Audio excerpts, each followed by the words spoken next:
Kinky love, kingy love.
Good evening, one and all. It is Sunday, it's the end of the week, and it is time that we jump in to some more good old Warframe. Welcome everyone, hope you're doing well where you are around the world today, and an immediate thank you as well to Azrael, Angel Knight, who has hit themselves that full pot, I think that said. Yes, indeed, that is 12 months of support right there. Much appreciated. Now, if I'm reading this correct, it says resubscribe. Now what's weird is that it says you've got a streak of 9 months. I see that. You've been subscribed for 12 months. I see that. I don't know why in my activity feed it says you've been subscribed for 6 months and subscribed for 12 months. I'm trying to understand the details I'm seeing on my board here, but at the very minimum, you have reached full pot. So 12 months of support. Thank you very much for that, Azrael. It is indeed. Yeah, I'm not sure what precisely is going on there otherwise. It is a mystery to me. Well, Twitch is overall a mystery, let's be honest. Elton suggesting a 6-month subscription going months 6 to 12. See, I know you can share those, but they usually say continuing the 6-month subscription or something like that. This says resubscribed for 6 months at tier 1. But only on the activity feed. It doesn't mention that at all in the chat here, and it usually mentions in the chat if there is a multi-month one. Maybe Azrael will point out, oh yeah, that's what I did or something, but again, it's just like, why are these details just different anyway? Where is the simple, clear communication? Oh, Twitch, please change. Yeah, just like the whole thing. Anyway. Oh, and we have... Good evening, Mr. Explain Everything to Us, or trying to don't get aneurysms through this math. Oh, well, yeah, there is also that, isn't there? Darth Washbear, thank you very much for the 31 months of support. Much appreciated there as well. Absolutely, cheers on that. Oh. Cheers indeed. So, in terms of explaining everything, or as much as I can do so, today we are looking some more at Vauban. Previously we did have a bit of a dig, and I mean a lot of a dig, into trying to get Photon Strike to work as ideally as possible without going into subsumes, trying to use Vauban for Vauban. And in the end, did all of that lot and then just switched over 2 bits, going from Reconstructive Vitality to a Rolling Guard Crepuscular approach, and using an invisibility-based companion, and of course then, Vauban's just invisible, his tank is, lol, you can't see me, now I get to nuke everything freely.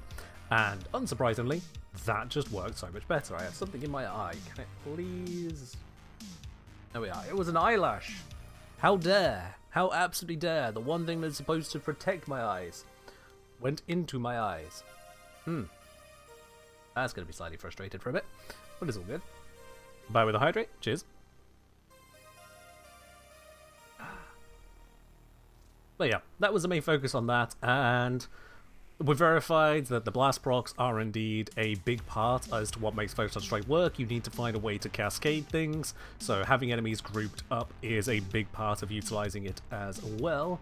The increased radius on it does mean you can hit more targets, and with Photon Repeater that means you can get free Photon Strikes, but the trade-off is that the bigger range does increase the radius of the blast procs, so you are slightly fighting against its own design there, just a little bit. Some wins, some losses, or rather some wins and some neutrals. It's not exactly a loss, it's just a not gain. But yeah, that is a big part of what we saw there, as well as the level scaling attached to the damage. So what I'd like to focus more on today, we did have a bit of a look at the Tesla Bank. I think using this here because we found that the damage wasn't tied to strength, so we could dump strength, go all in a range, and get those big explosions out of it. But yeah, there is still the further research needed beyond that one. Also, Prime Vigor was mostly a meme on that. Hello, Mirrorlay. Hope you're doing well today. But yes, this does then open up the thoughts around a mine layer approach, most notably around a tether flechette orb approach. That's what I want to focus on. You assume the strike is force proc instead of chance space? Yes, it's just blast proc included. Mildly curious that they didn't include a line for that. Like, this ability card is so small, even with the augment, it's got 5 lines below the description. I really think they could have added in just that one bit of guaranteed blast proc, just to fix 100% so you know it's there, but okay. Yeah, we never include all the details, do we? That would be too useful. But hey ho. What do I think of the heirloom? It certainly fits in with the heirloom vibe of the other heirloom skins. Not really my vibe, but that's okay. I am satisfied enough when it comes to a Vauban fashioning, so I don't need to focus too much onto the heirloom. But for anyone else who does want to, it's right there for the taking. Yeah. Jade was playing Citrine and Descendia 2 Vaubans with me. Shame couldn't boost from my jam. Yeah, it is one of those things, isn't it? Yeah. It is one of those things. Hello, Shezbot. Thank you very much for dropping your Prime here up onto 26 months. Much appreciated. Cheers indeed. Oh. You are continuing to have that lovely bronze teapot next to your name there. Now, so far throughout all of this, I've not focused too much on Bastille and Vortex, and to be honest, there's not really that much to focus on.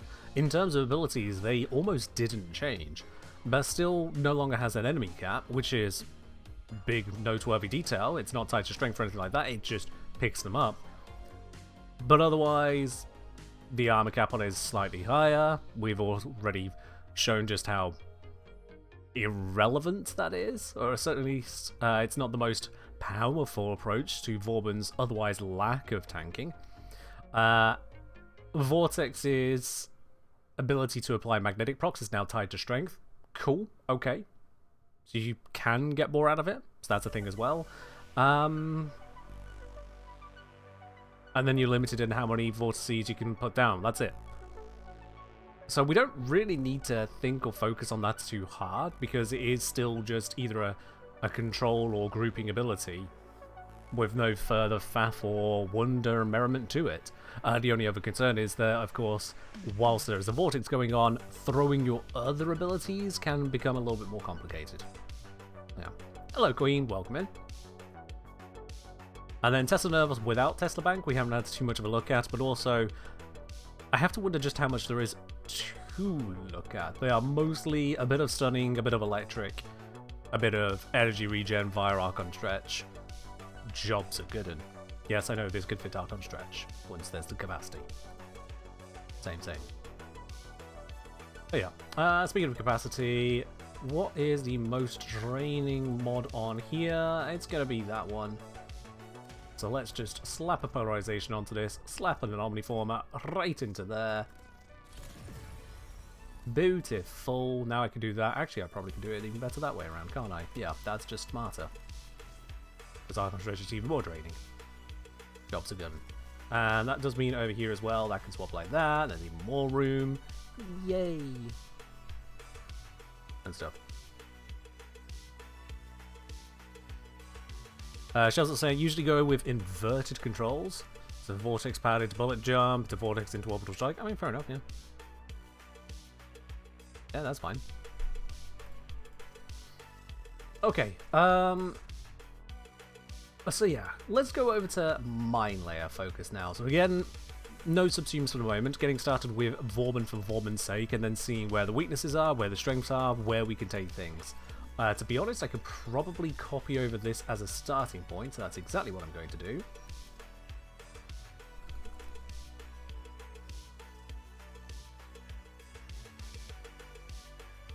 I just put that on the D build, didn't I? Oh, bollocks to it. Bollocks to it. Okay. Let me grab my own stream. Whoopsie. This is why we name things before we start putting them in.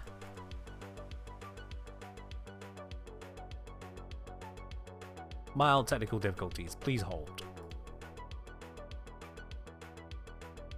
Right there. Was in there. There we go. Right. So it was none of that, none of that, none of that. Nope, nope. Okay, cool. Wow.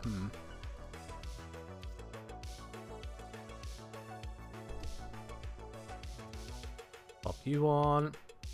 Bit of a shame the mines aren't summons. Yeah, but I'm sure that'd come to some other issue as well, wouldn't it? Somewhere, somehow, somewhen, it would become an issue.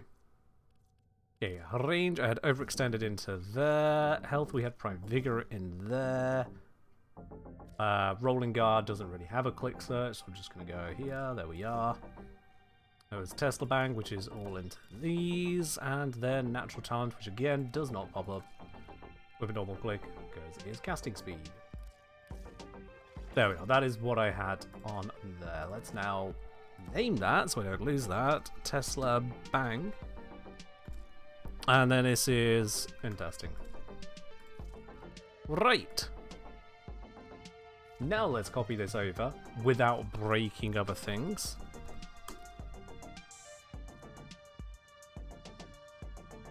Very good, very good.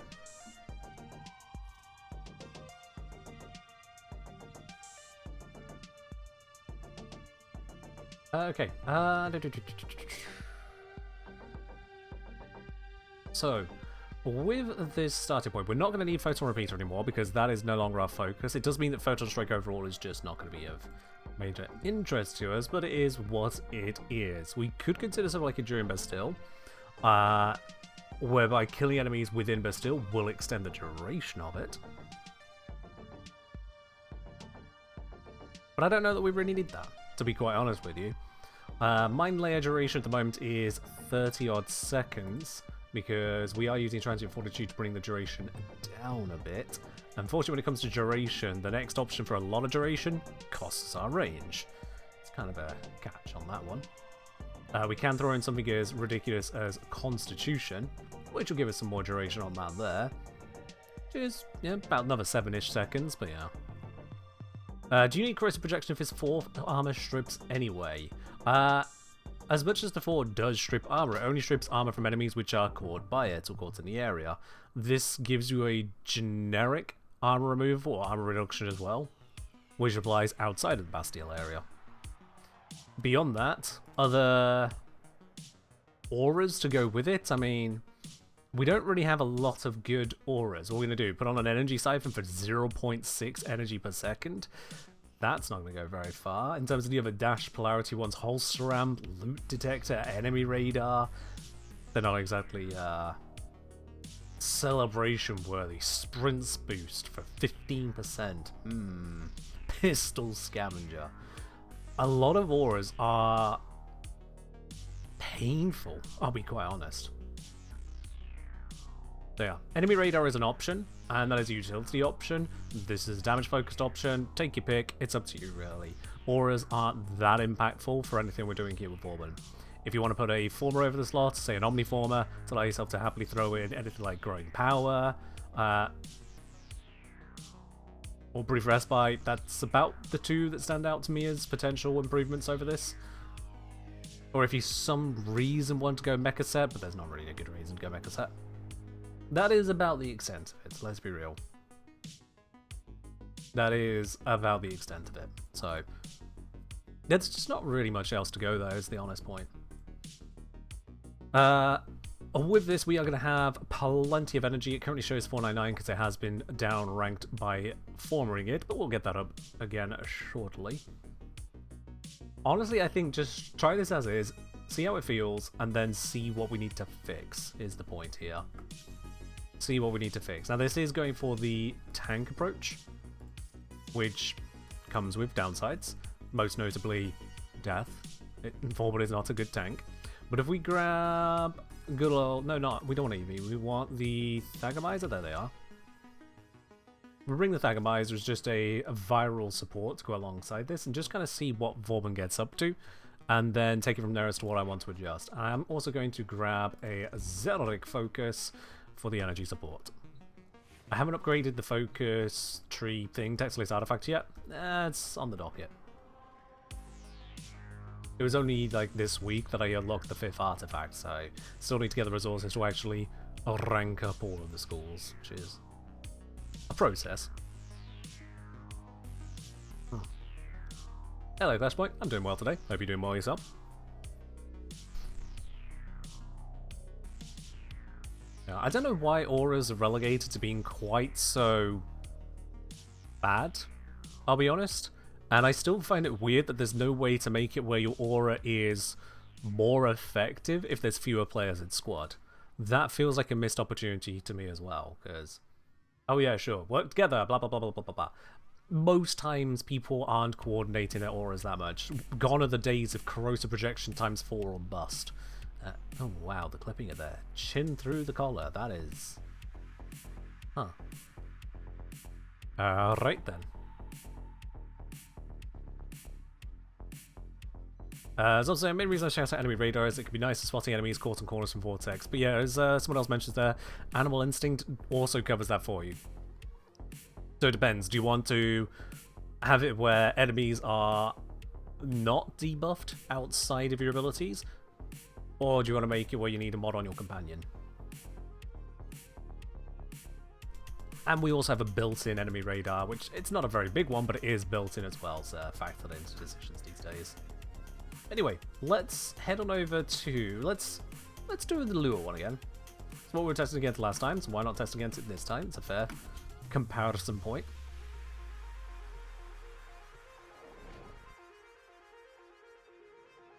Yeah, very correct, Mildred, yeah. On Railjack, the Railjack Plexus aura is mirrored by your NPC crew. Now, we don't have NPC crew filling in the squad slots in a normal mission. It just doesn't work that way, but... The art of combat must be practiced right. To truly master the canvas. Let's just get the early cleanup done here on these lot. You can feel that lack of initial boost. There we go. Okay. Now they're already ranked up a Vauban. Fine. The Orican Neural Sentry is attempting to purge... Yes, Mirrorly, that was the idea, is to have it where, even if there was a mod for it, like an Exless mod that you deployed to enable it to happen.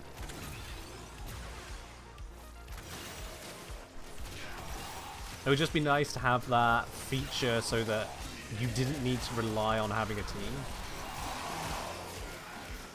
Just to have auras be a thing.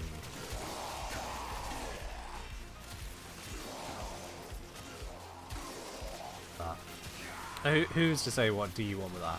Can I just slide over that for the boost? Or do I have to be boosted by it? I have to be boosted by it to get the bonus. That's a little unfortunate. Okay.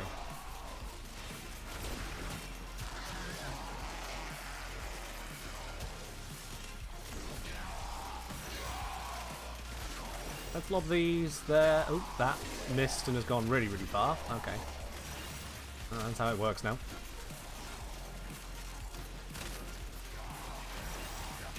Might as well pop one in there then. That's what I'm doing with this. And yeah, with all the difficulty I was having last time with tanking because of using the Photon Strike, when doing it this way instead, we're using Vortex and Flechette Tethers. It's so much easier. It's so much easier. Do I have a stream issue? Oh yeah, if the camera looks stuttery, it's Twitch. You just refresh. We've been over this a few times. People have scared me with, oh, Ken, your camera's shit today. And then it turns out, oh, no, sorry, it's Twitch being shit today. Not my fault. Not my thing to fix.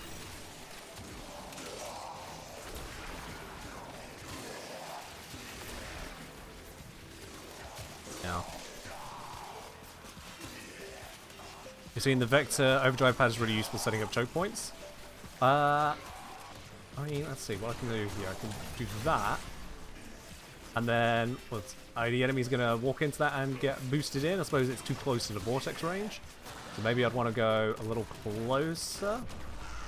Well, I did not have as long on my shield gate as I thought there. There we go. Huh, I still placed it down in the end.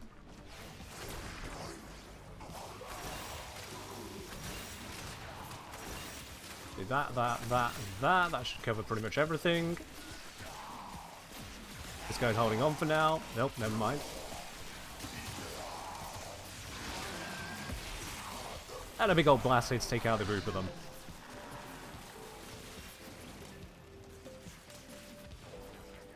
And because of where I'm set up, I've only got enemies coming in from two directions, so I've actually got it even easier.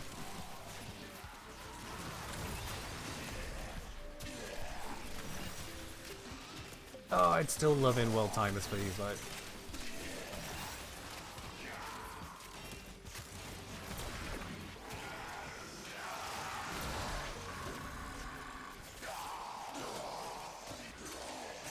Aha, hello there, corrupted Lancer. I see you being affected by something.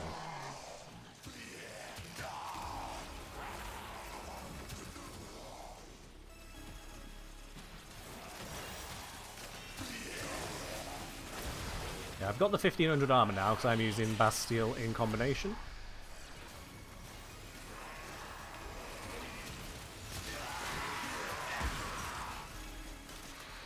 Oh, thanks for the teleport.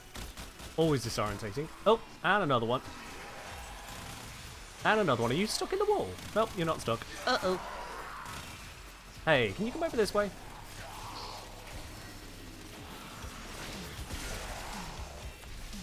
Let's try that again. Nope. These acolytes.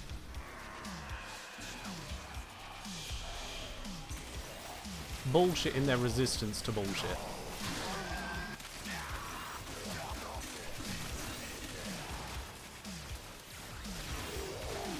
Trying to get those on the... There we go, on the ceiling.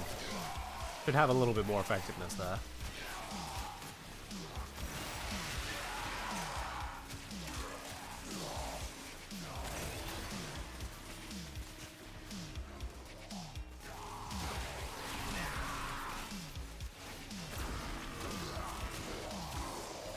Anyway, I was wondering when that one was going to die. How are you attacking me from that far out of range? Come on. That's tethered but not getting shot. That's a little frustrating. But you need to leave. Extraction is ready. Void manifestations drawn to this cursed place of stolen lives. They will drain your life support unless they are destroyed.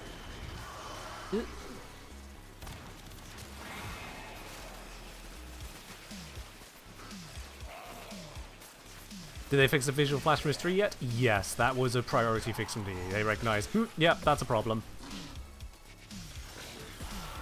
There it is now. With black energy, that's what it looks like. Much better. Also, I am not getting a good enough kill rate. I have kind of, oh shit. Oh shit.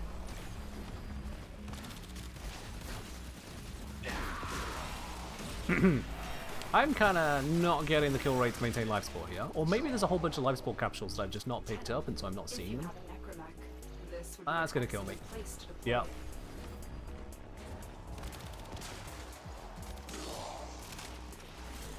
There we go. Okay. Yeah, again, relying on the 4 for armor, not so great when it'll quietly expire, then the armor quietly expires, and you need to get all set up and stay in the areas and constant zone handling. Not great if you find yourself in need of going anywhere in the mission outside either little comfort zone.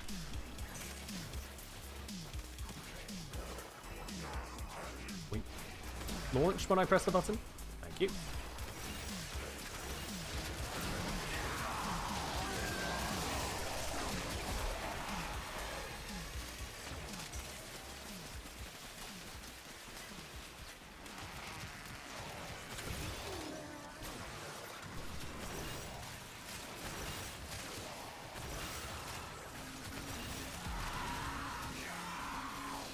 Yeah. Do you want to have shield regen? I honestly don't know. Like, we could ask for anything to be added to anything.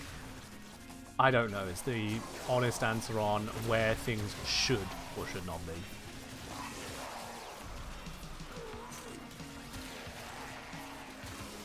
Because, Sammy, we could come up with different ideas for the game until we're blue in the face. Doesn't add them to the game. So I find it a lot easier to focus on what is and work with that. Or if it's unworkable, then call it out as unworkable. Which, honestly, the armor on his 4 is what I'm calling out for that. It is lacking in responsiveness. It is stacked on a frame that otherwise has no health regen innately, and has no other damage reduction to go with it.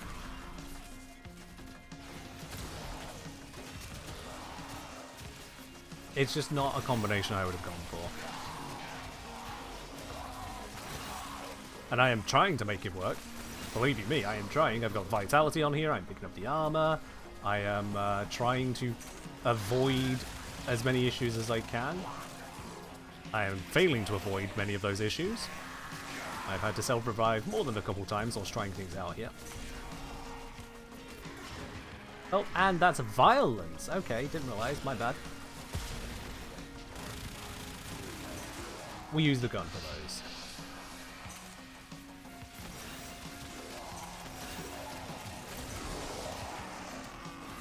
Yeah, Vauban relies on his crowd control, which only works to an extent. There we go.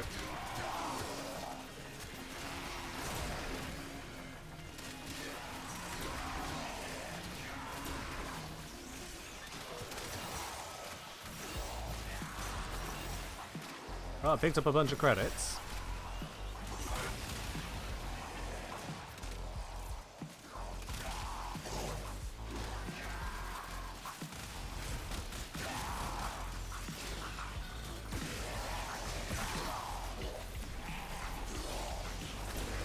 Let's free up the CCs, because it looks like they're running out.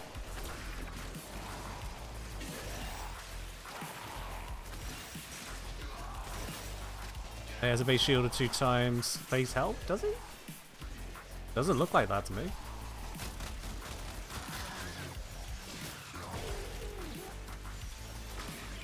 Hello, Petra. I've had a decent week. Spent the majority of the working week focused on the upcoming video.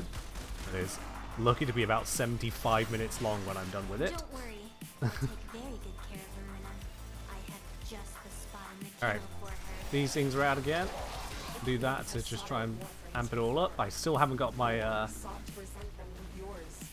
focus ult charge, so I'm just going to have to deal without. Tenno, the Void has summoned a near presence and it craves our life support. Destroy these manifestations. There we go. I will switch the lighting when I am not jumping for my life.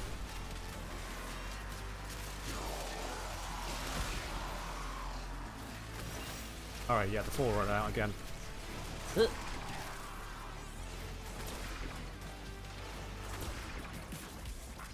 Okay, have I adequately crowd controlled the area? Mostly. Still targets like that I need to focus on. Otherwise, it looks managed.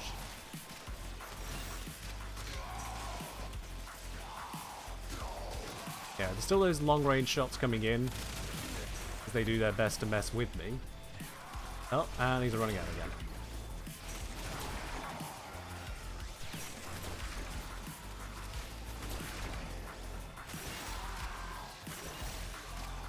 "20 seconds does not go very far.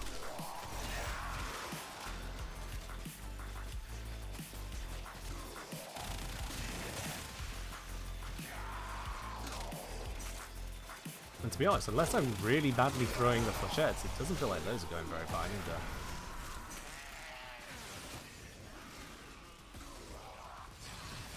Not with this spread out room.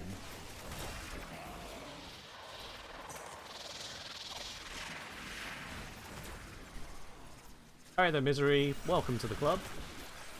There is a big old disco. Everyone is doing their best to dance in it.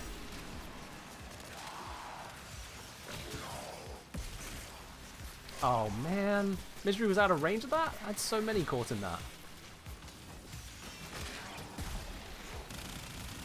Yeah. And now as I'm spamming so many abilities to try and control a larger area, my energy is now beginning to fail. Oops. And I lost that acolyte.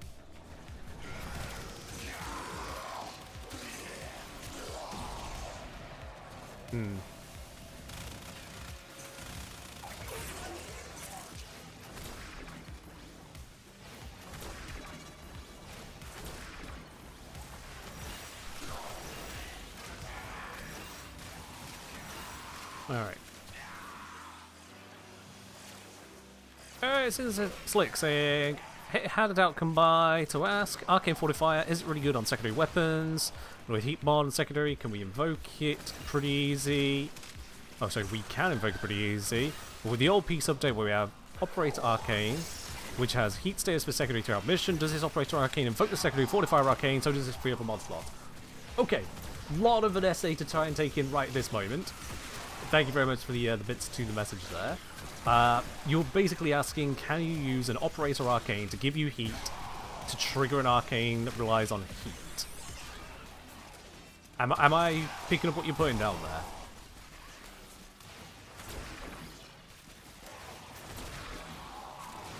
Or is there something else to the question I'm missing? Exactly that. Okay. Well, is there a reason the heat wouldn't work? Like...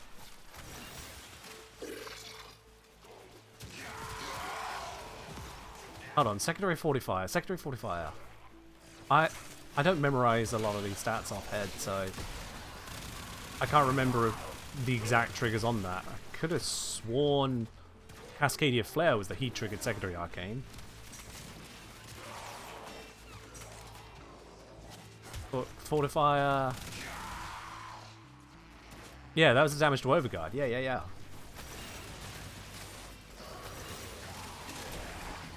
So now I'm not following your question, because your question doesn't make sense to me. Are you sure you've got the right names of everything you're asking about?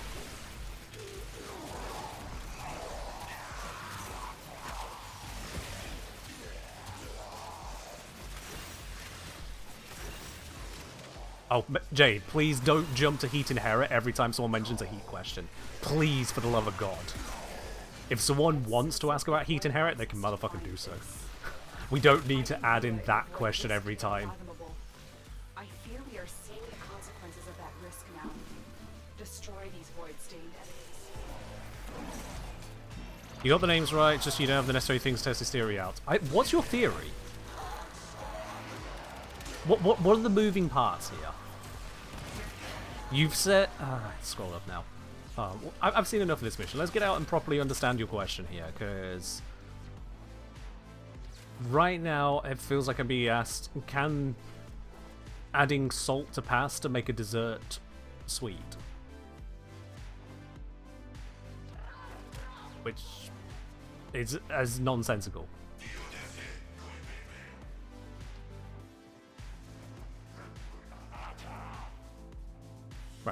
Okay, rolling out of that. So, had it out. Arcane Fortifier. Yeah. With a heat mod on secondary, we can evoke Arcane Fortifier pretty easy. Already I'm lost. Genuinely. Already I am lost, because nothing about heat makes you invoke Arcane Fortifier more readily. It just... there's no connection.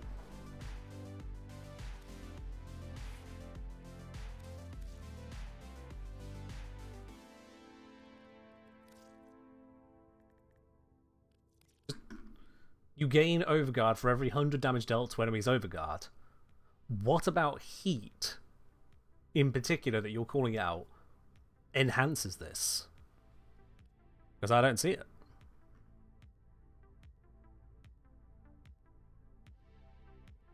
And the entirety of your question is built on that premise of heat being somehow significant in a way that Toxin, Electric, Gas, Blast even isn't.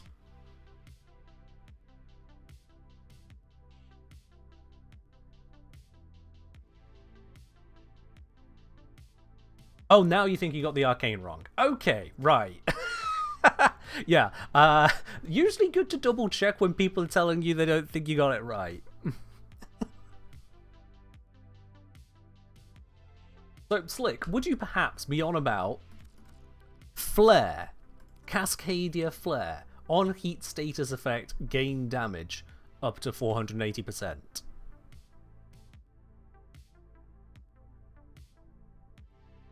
Is this the one you were on about in the first place? It is. Okay, yes. In which case then, your question, reframed, is that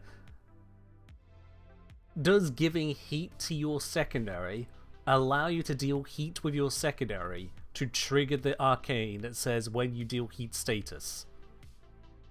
The answer is yes, because this comes from any heat status you deal. It's not just the secondary ones. Unlike Primary Blight, this can just stack off of any heat proc you or a companion you control delivers. So yes, without any testing required, it works. If it doesn't work, submit a goddamn bug report, because it should work. There we are. So yeah, let this be a lesson to everyone who tried to guess along the way what Slick's question was. I think every single guess that wasn't Cascadia Flare was an unsubstantiated shot in the dark. This is why we ask the person asking the question. It is my same go-to approach when someone comes up with a, hey, I saw this build from someone, but it doesn't make sense. What are they trying to do? Ask the person who made the build. So yeah. I don't think they confused that achievement, they just misremembered the name, it seems. Easy enough to do. There are so many arcanes in this game, it's easy enough to get mixed up between them, but yeah, general point is, the heat arcane does indeed build up from the heat you are granted, because it doesn't care where your heat comes from. It just wants you to apply heat procs.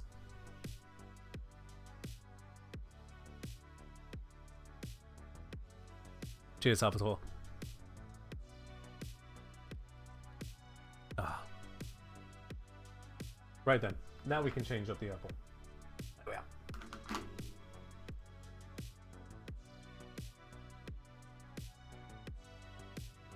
Okie dokie. So, with the Vauban approach there, this was certainly better than trying to use Photon Strike primarily. I did use Photon Strike as part of it as well at choice moments, but to be honest, it didn't feel all that effective. When I moved out of the two-way choke point into the large open area, despite increasing the sightlines for Photon Strike to hit, it decreased my survivability on account of having to spend more energy to cover the area. So it feels like Vauban really, with this kind of approach, wants to just kind of sit in a tight area, let the enemies be funneled by the terrain before taking control of them, and then go ahead and use things like Mind Layer to shoot them up as much as possible. The further focus on that then will be how to get the maximum damage out of that rather than focus too much on the range of it. Hello, Ray.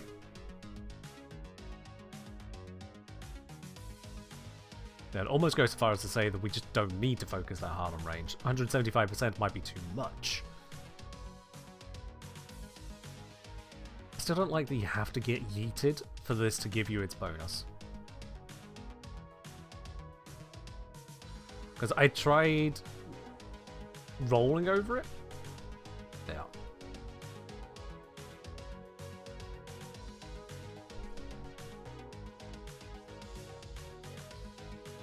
That's why getting to know a Vector Overdrive pad is really useful. I mean, if you want to continuously go into locations where the enemies are coming from but not yet controlled, to deploy the mines to try and shufty them into those locations, sure. I find myself reaching a bit of over effort on that. We'll see. It's one of those things. Now, the question is, where can this go from here? I think the obvious one is Nourish. To be quite honest, the obvious one should be Nourish. With Nourish, you can have a pretty stonking energy income from Archon Stretch, Tesla Nervos combo, and just any other source of energy income in general. With that, then, we can drop Terrence and Fortitude in favor of Blind Rage, because we'll have the energy income. By having the extra strength and the lack of duration loss, we then get longer lasting, more powerful abilities, which are overall just broadly more effective. Once again, someone says the name of a thing at me. Verdant Knight, I know where you're going with that, but come on. Put a little bit of effort into your comment. But yes, Bright Bonnet is also a source of energy and strength. What it doesn't do is it doesn't give you extra damage directly to Mind Layer, it gives you strength to boost its damage, whereas Nourish, if I understand correctly, still applies to Flechette, giving you a puncture viral damage hit. Alright, Miralabe, you take care. Have a good one.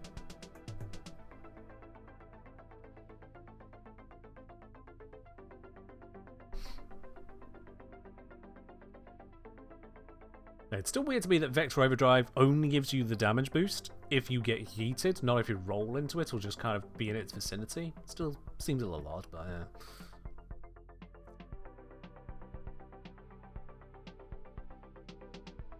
As I've said, I've been running Arachne and Nourish.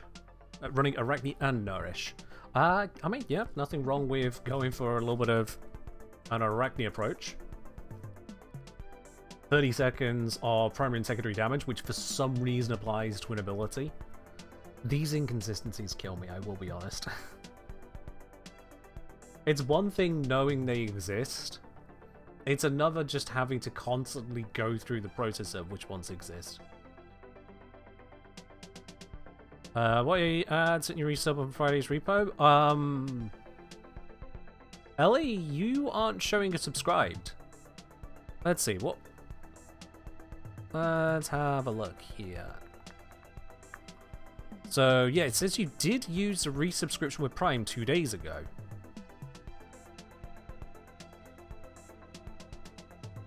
But now you're not subscribed. So my question is, did you resubscribe 2 days ago? Or did you send the message to show off your resubscription 2 days ago?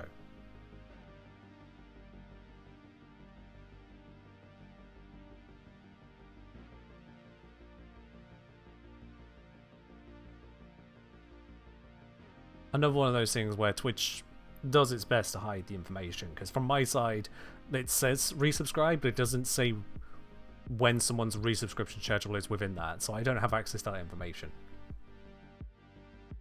My understanding is you shouldn't be able to...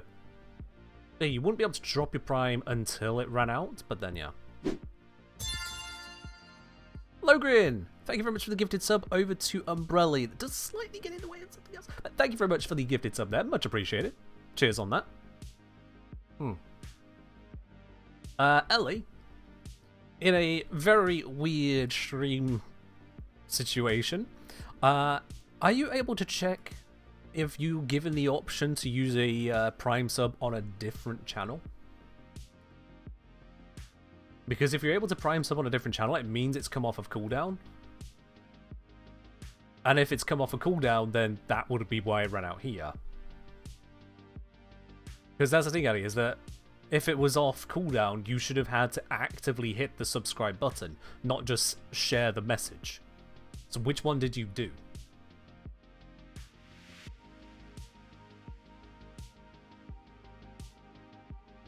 I feel like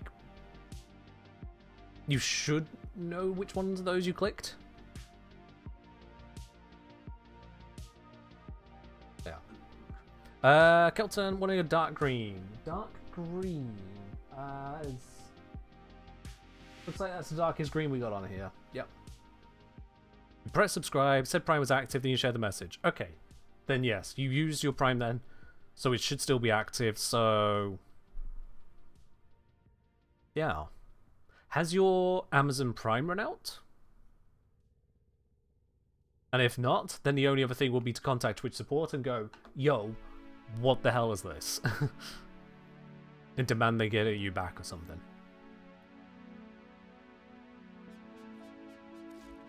It's weird. Twitch is weird. Actually, there is one other thing I can check. I doubt this is going to give me any useful information, but there is one other thing I can check here. Let's see.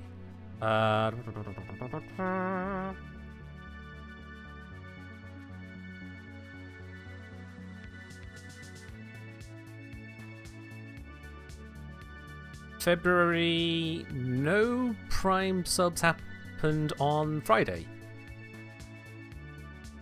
Or it's just not giving me the rev info yet. It could still be calculating it. Never mind, yeah. Twitch doesn't give me appropriate information, so yeah.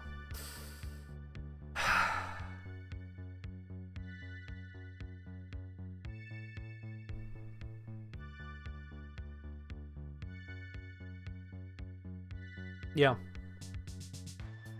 All I can say is check if it works on another stream. If it does work on another stream or doesn't work on another stream, you've got some more information. Either which way, you then take that to Twitch support and just lodge a complaint. Genuinely lodge a complaint, because they are offering a service and then fail to give you the service that you've paid for.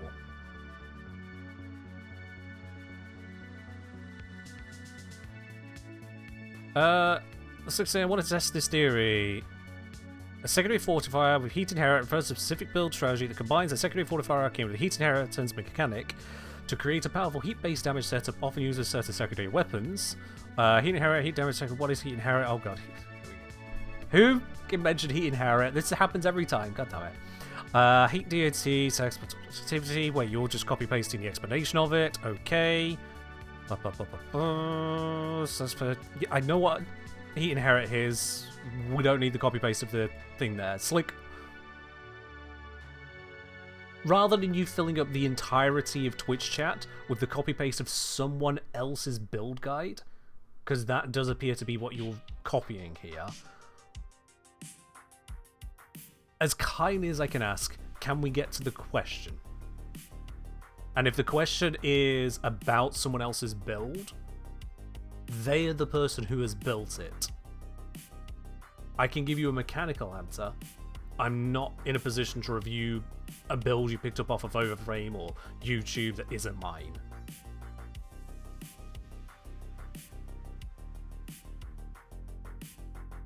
Jade, please don't preempt someone's questions.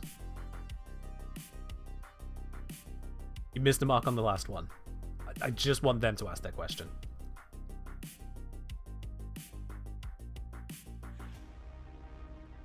Okay.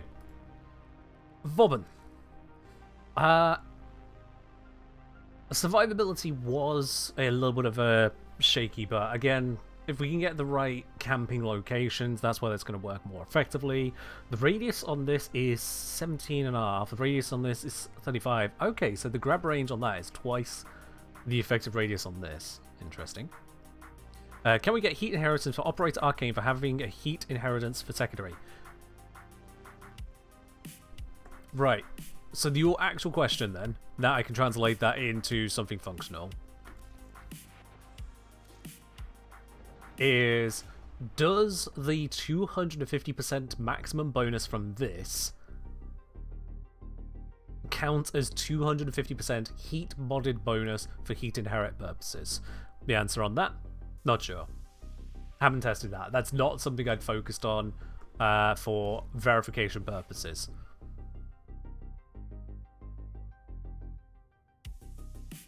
Straight up something I have not checked so far. Let's see if it works in Simulacrum to test it real quick, because I am curious now. Let's grab a... what's it called? Let's grab an Ignis. No, not an Ignis. Let's not grab an Ignis. Let's grab a Sonora. That's a useful testing item. Let's grab a critical setup that is exactly 100%, just to make my life easier. Let us grab status chance. Your status chance only. That'll have to do.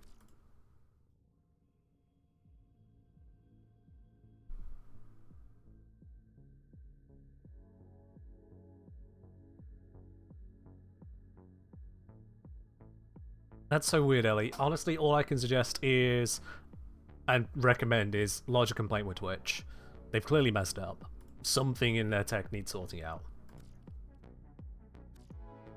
Right. Let's grab this for testing purposes. Let's disable you and remind myself on this. It's 2.4% per kill to a max of 250. So it's a little over 100 kills for full effect. Okay. What are we testing exactly? We are testing if the Operator Arcane granting a heat bonus to secondary weapons, which I realize now I've just modded the Tenora, it's not going to work. If the Operator Arcane granting heat bonus to secondary weapons allows it to act as a heat mod for heat inherit purposes.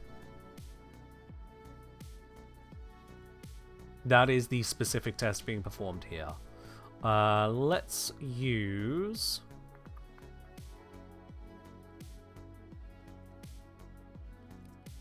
I'd like something single shot high status, ideally.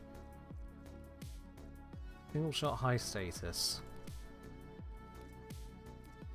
Vasto has a pretty decent one at 22%, so I can probably work off of that.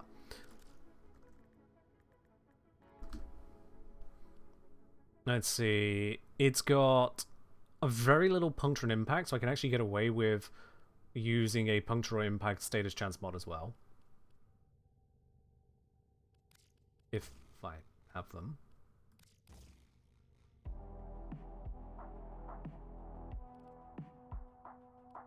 I see a slash one. Never mind then. Maybe they're just elsewhere. That'll still give us a good enough status chance for testing purposes. And then, if that's going to be tested,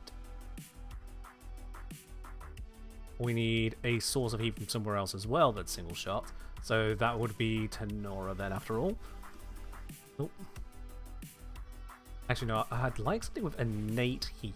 Is there an innate heat single shot I can rely on? Nataruk perhaps? No, not Nataruk. Why I thought I had innate heat. Sinter?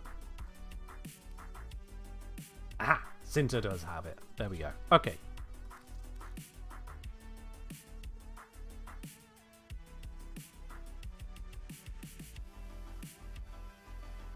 Thank you, engineer. Love the content. Cheers, Yummy.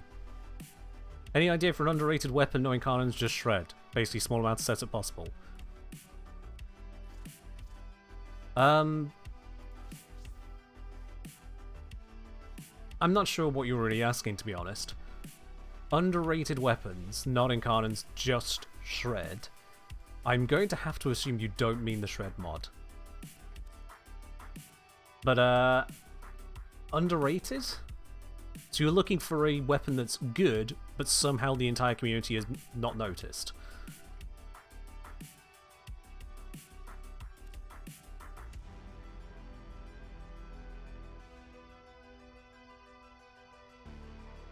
Help me out here.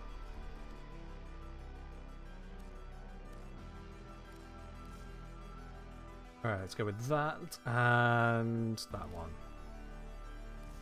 Get our status chance nice and high. That should be good enough? Yeah. You mean destroying enemies with high riven disposition due to being underused, no meta?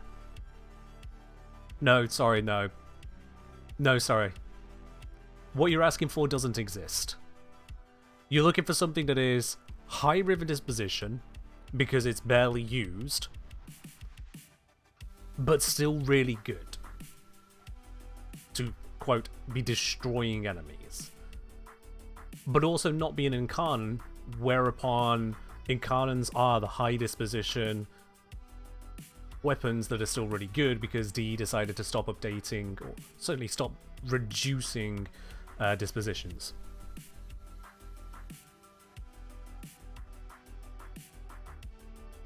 That doesn't exist.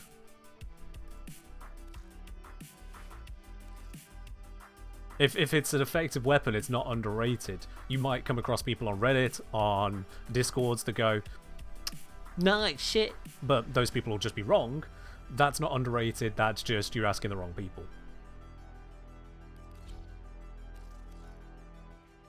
Because, like, the Fulman Prime here is a mid to good range weapon. Mid to good. Like, it can get plenty done, but if you're into high enough levels where incarnates are still absolutely slapping, the Fulman will need support along the way, and even its disposition is 2 pips. What have you got? I would say go with why are you asking for not meta? Why are you asking for underrated? It's like walking into a music shop and going, hi, I would like some music that people don't really listen to, but is actually good. The music shop would be wanting people to be buying the music if it's good. They'll be recommending it in general already. So when you come in asking for underrated, I'm wondering what's not good enough about all the stuff that myself and other creators already recommend. What's wrong with that a lot? And if there's nothing wrong with it, then what's the question? You don't need underrated stuff. I'm just trying to put together what you're really looking for. If you're not looking for bad stuff, but you're looking for stuff that we haven't already said is good, we as in the community.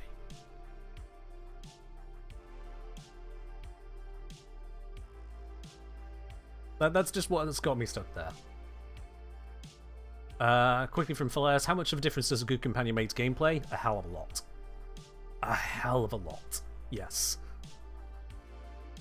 Because a good companion can not just be stat buffs like Tenacious Bond and Reinforced Bond, but also, I mean, you can even have a companion just clear entire missions for you.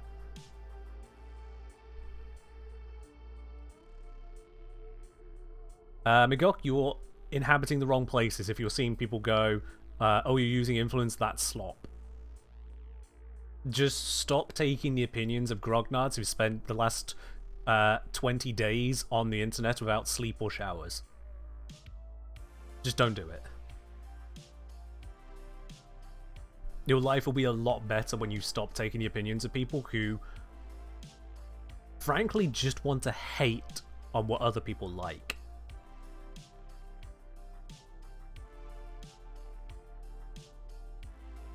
Yeah, but you say, already bored with Torrid and Furious Incarnate, want to utilize all my weapons. I made almost every weapon in existence. I has a Prime and 7,000 hours in game. Want something to test between updates.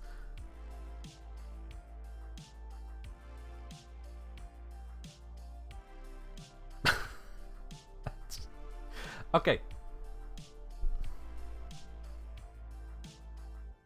I'm going to treat your question like a different question, and I hope then that I'll give you the answer you were looking for. What weapons do I tend to use that aren't incarnate weapons? I have made significant use of things like the Tenet Glaxion, the Fulman Prime, Tenet Envoy, Nataruk. I have used... let's see, not counting any of Incarnans, Icarius and Icarius Prime in particular, Magnus Prime, had plenty of usage out of those there. Down here, you already know about Zorath, let's go for lower meta, oh hell, it's not even lower meta, just a lot of people may have forgotten about the value behind Cronin Prime.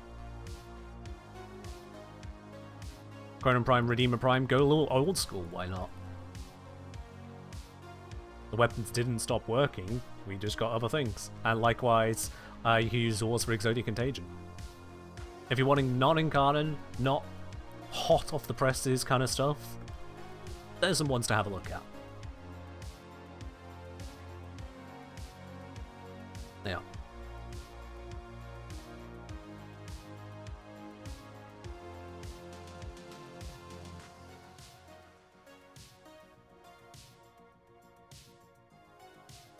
Okay, so was on attempting to do a test of heat stuff. There we go. Yep. Right.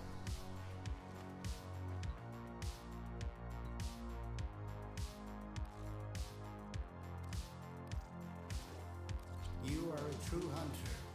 Where would the sanctuary be without you?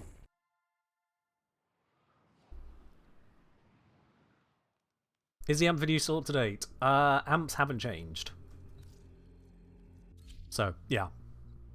They've had arcanes added to them. They've had new powers entirely through the modding, which is not something I have addressed yet, so you'll just have to wait on that one. Blame D for making it like 20 hours to farm all the stuff up. But despite the modding, all of the modding is pretty close to universal, or at best, making the good stuff better. Amps are still amps.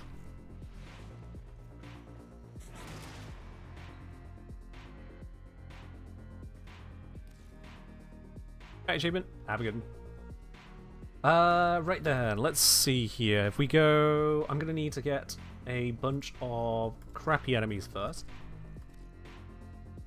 Just to quickly get operator powered up. Let's see if this even works here.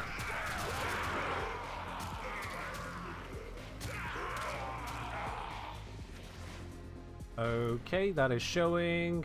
Yep, 48% heat bonus. That does appear to be working. Let's verify that is working the way we expect by just shooting a few of them normally with the Vasto.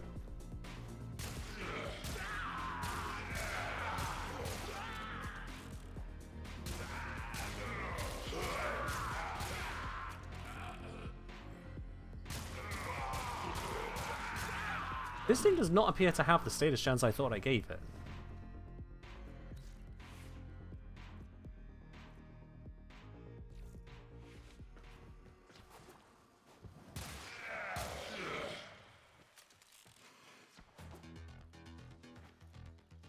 Is the Tenet Envoy really that good? It is a mid-range weapon that it could do with boost because it's still, at the end of the day, a Tenet weapon. Tenet weapons are only so good, and it's a very AoE-focused one. But once you boost it enough to be lethal, everything within the AoE gets turbo-obliterated, yes. If you're comparing it to Torrid Incarnate, you will be disappointed because it's a motherfucking Tenet weapon.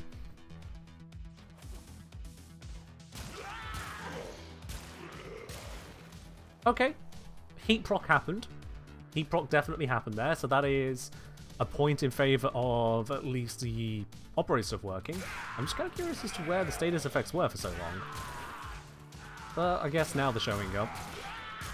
I just got unlucky earlier. This does mean this is going to be more of a pain in the ass to test than I thought. We'll get there. Hello, Mantis. How are you doing today? Okay, let's get some more operator kills in.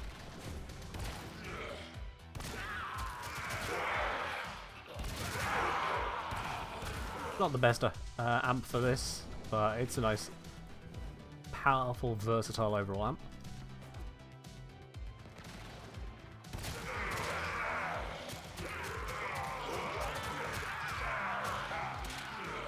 Gotta love that amp ammo efficiency. It says I'm up to 96%. Could have sworn I should be above that, but okay.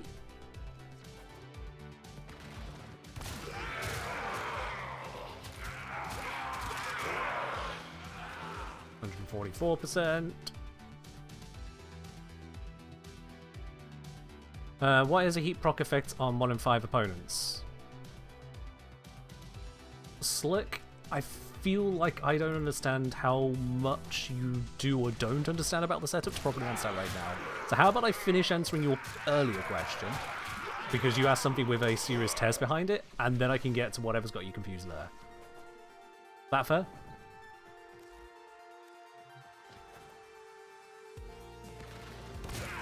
Splendid. Okay, that's got us 240%. It's nearly maxed. I'll take that for now.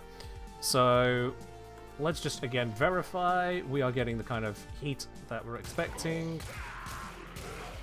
Heat proc, heat proc, heat proc, heat proc, heat, flash. Okay.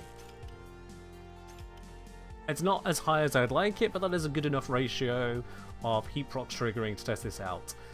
I've just realized I've got Cascaded Flare on here. That could be problematic to testing. We'll see. So now, I want an Xmas unit with a whole bunch of extra hit points behind it. There we go. Okay, so 600 proc for 301 tick, as expected. We're going to let that time out.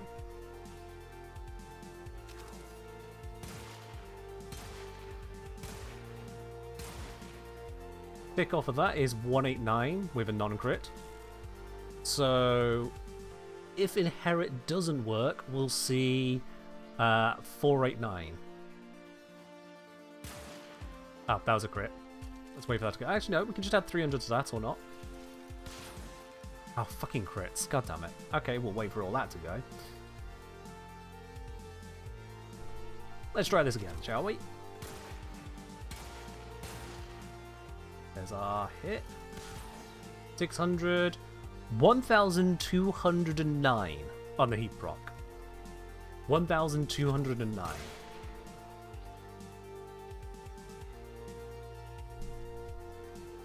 Let me just get that initial heat again. So 375 is giving us a 189. So 1,209 minus the 189 is leaving us 1,020 when I was expecting 301, which is showing it is doing 339% of the expected damage. Add 100 to that. 340, 339. It's within rounding errors. So yes, I can finally now confirm 100% no risk of incorrect on this now. The bonus that you get from Zid and Uskos is indeed acting as a modded heat bonus to your secondary, which makes it eligible to work with heat inherit type effects. There's a lot of mental math at the same time.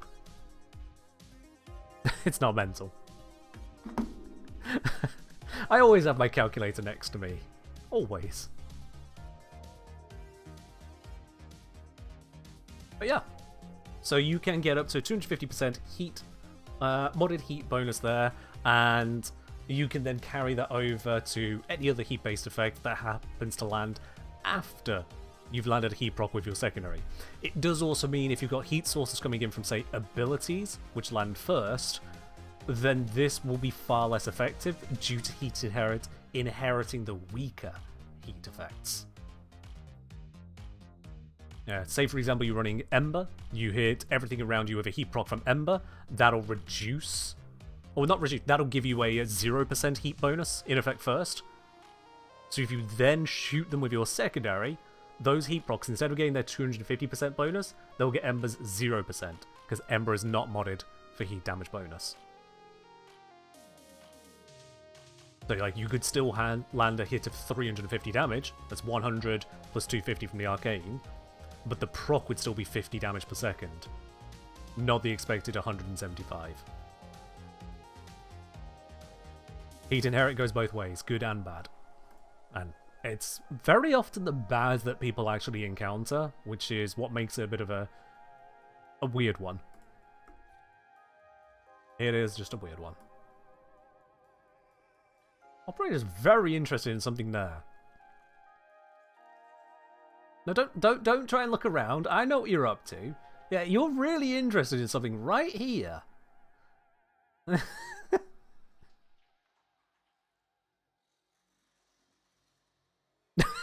All right. Anyway.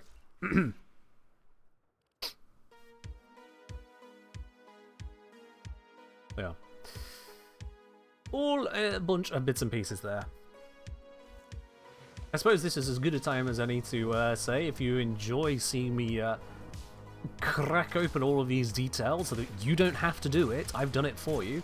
If you enjoy seeing all that happen, consider hitting that subscribe button if you're not already done so, or perhaps even consider hitting the gift sub button. Why not? For the stream, remove the ads, everyone wins. So, Vauban, my guy. Now we've got on that lovely little interlude over heat.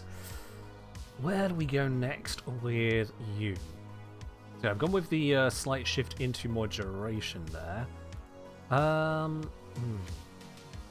Yo, Slick! Thank you very much for gifting a sub into the community here. Much appreciated. That's gone over to Paradise Regained. Slick, thank you very much for that one there. Oh, righty tighty tighty. So,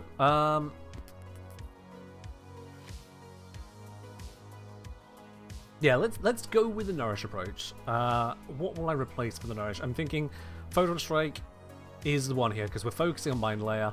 This is a source of energy income as a result of Archon Stretch. We'll work called Nourish, and this is our massive control and armor generation. We want it.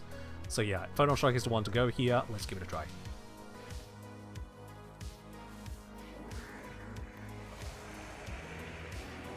That is not how you spell Nourish. Let's try that again. There we go. Completely hit the wrong keys. Oh, look at that. The greedy bastard needs feeding again. Have some coins I found on the ground. Here, have some self-replicating fluid. Some corrosive substance. Add a little bit of spice to it for you. And have some information. Gonna feed you just straight up information. It's what we're good for here. And whilst we're at it, a whisper of the fallen. The very concept of an imagined dead entity. Or imagined entity that died. Something like that. There we are. So we're going to put this onto config E over Photon Strike. There we go.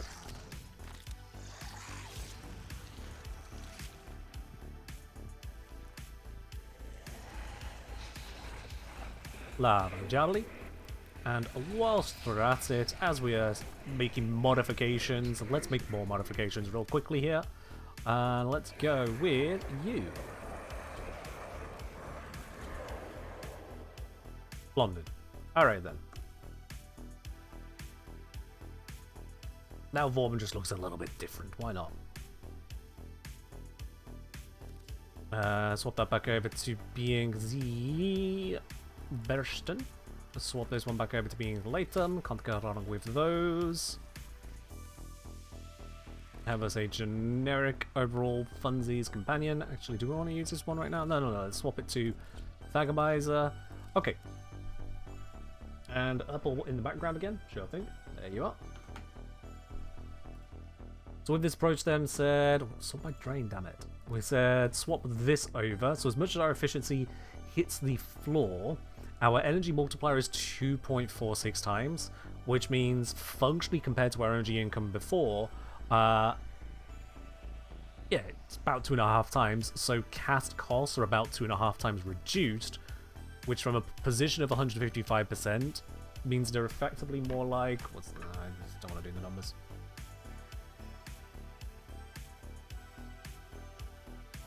It'd be like if we had an efficiency of about 137%.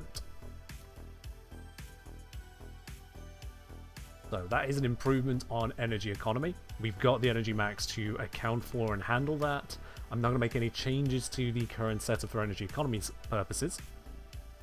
Take it from there.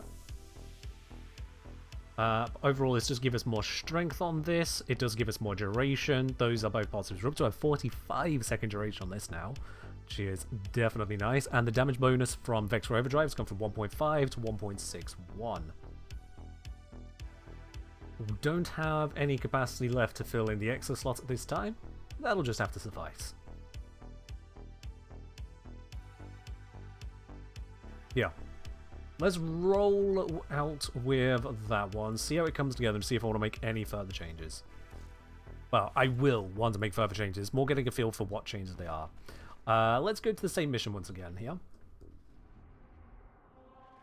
Just try and keep this as standardized as possible. These units are vulnerable to both puncture and viral, so going from just puncture to puncture viral isn't actually going to change the damage math, so that works out for us.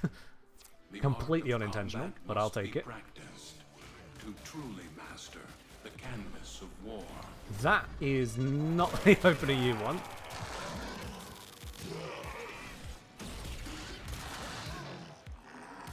There we go. It's fine. We're good. Operator go there instead. Which has also given me a very, very small secondary heat damage bonus. So sure, why not? So yeah, I don't currently have the energy needed to not die here. Because I can't cast, but I can cast for that. There we go. Now we've got energy income going.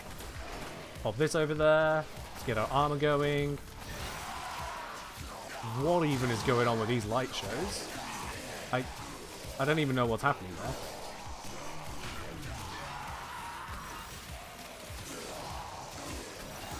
Can I hit the ceiling? There we go. We'll do one of these over here as well. Should hopefully grab the stuff coming through that doorway.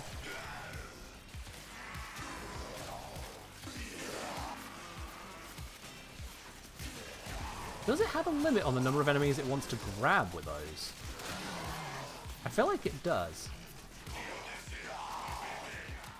Hold on, if I just drop one of these. Wasn't very clear. Yeah, there's definitely a limit on how many enemies it's holding. Okay.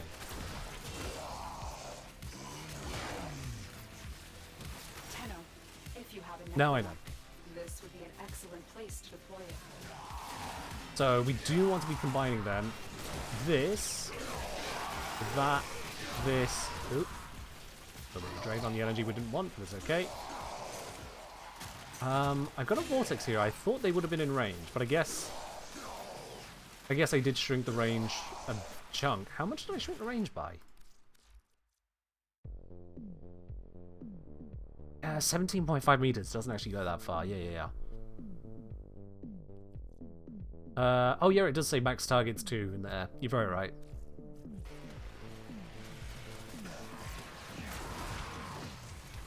Okay, so we do need to hold a very tight location. Because if I pop a spot there, 17 meters. Yeah, that's... Ooh. Yeah, that doesn't go very far at all, does it? It's just that the flechette has a humongous radius on it. So what if I do this, this, this, this, re-up that, this, this. So that should shoot everything that comes into there, and that should shoot everything that comes into there. I shouldn't be in LOS of anything until they're in vortex range now.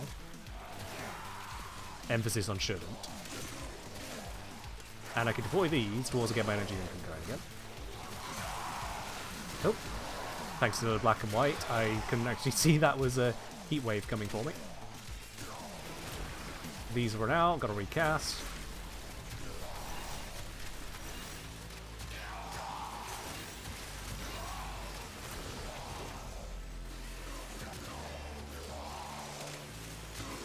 Yeah.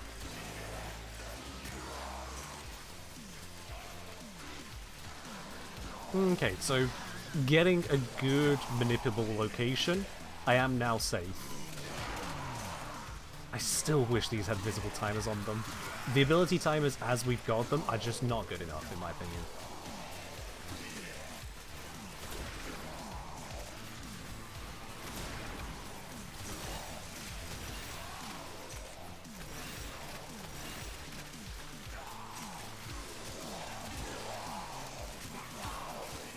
Just imagine having Protea's timer on that. On these. That'd be so much more visible. And only the Vauban controlling it needs to see them.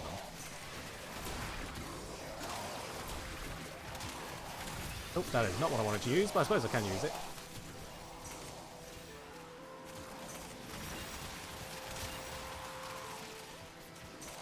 Oh, kill rate. We're getting about 100 kills per minute here. Alright, Misery has arrived. Misery is right in the middle of all of the damage. Still don't want to die to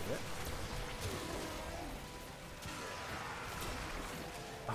I'm trying to set up vortexes and the Bastille. I have to set up the vortexes first, then I can set up the Bastille. Yeah.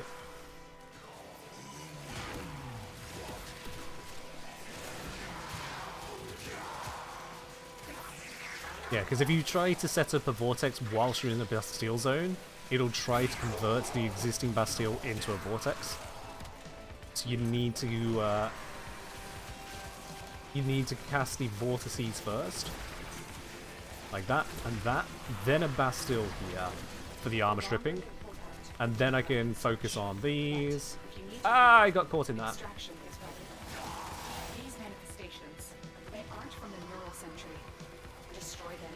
One They down. draw from your life support.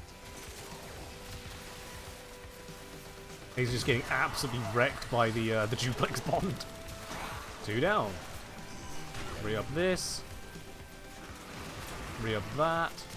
Re-up that. This. Tap, tap, tap, tap. The extra casting speed from that guy, very useful.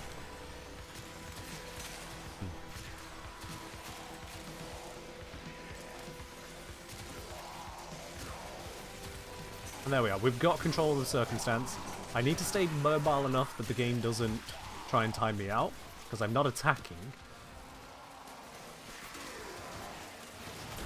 Let's up that. Up that. Up this. Up that. Cast. Cast. Cast. Got so many companions from all of that casting. How's the hour-long video going? It's going. I'm about 2/3 of the way done with the main video editing of it. That's no music added in, but the actual main content of it, 2/3 done. That's based on how far I am through the script. Re-up these, re-up that. Dappy, dappy, dappy, tapcast. Re-up the nourish. I do not appear to have good life support income, despite the fact I've got well over 100 kills per minute. Where's all the life support capsules? This is something that I frequently encounter with survival, is that despite hitting what has been measured to be the kill rates, the game just decides to not give me enough life support. I can't tell if it's unhappy with the way I'm playing, invisibly, which is a thing that this game does. Oops, I accidentally vortexes. Faster than that one, should have been a vortex. Or if there's just too many drops somewhere else, causing them to not spawn. I don't know. Because it also doesn't show them sometimes until you actively get close to them to notice they're there. Yeah, no, it's not hiding any out this way, so I don't know.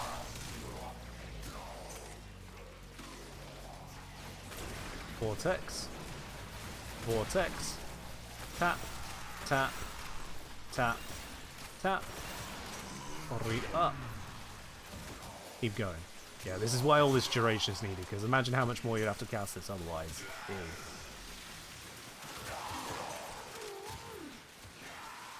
Drops do have a cap as to how many can exist, but that would lead to new drops staying around, not old drops.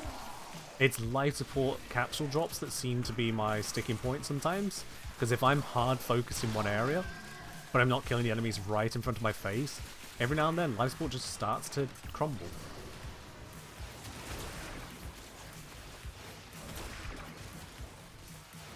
It's one of those, how do you even begin to test it kind of things.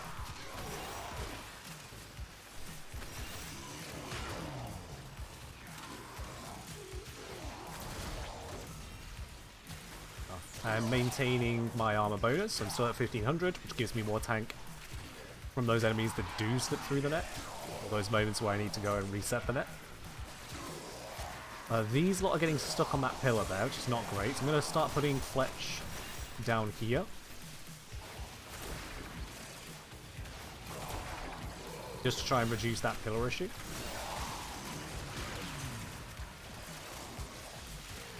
And then we have the Bastille.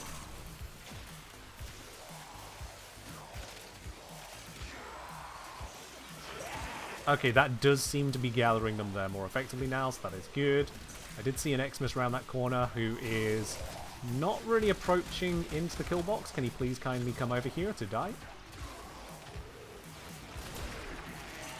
To recast the setup again.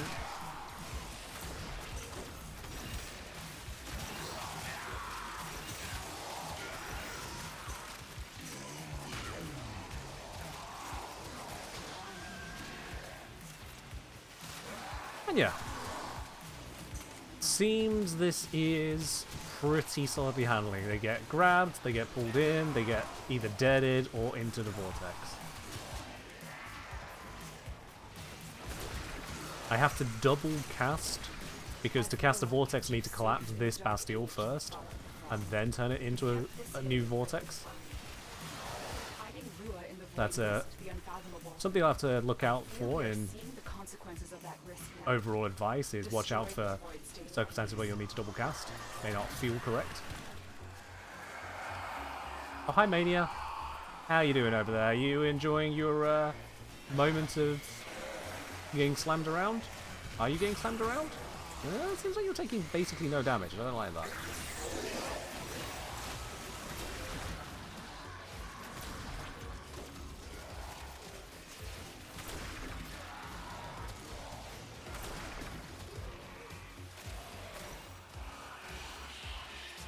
Yeah, all of this damage going around, and Mania is taking none of it. What's going on here?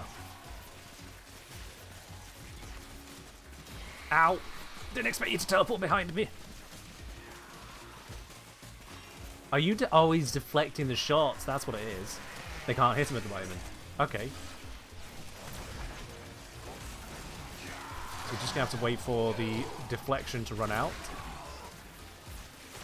I think I placed that in the wrong spot.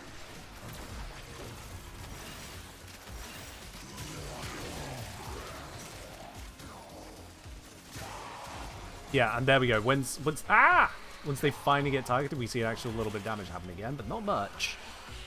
Yeah, Acolytes do not seem to give a shit about this build. And the life support continues to struggle, despite me still being on about 100 kills per minute.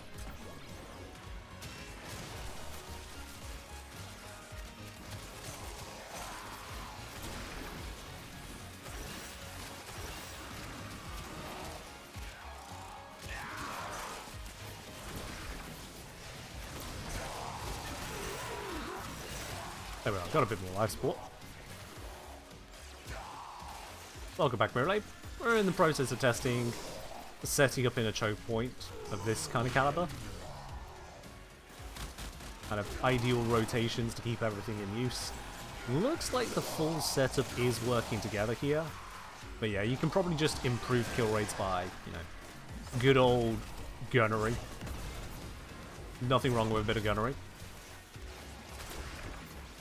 Set up the crowd control elements first, because they are the most important, then the armor, then the kill boxes.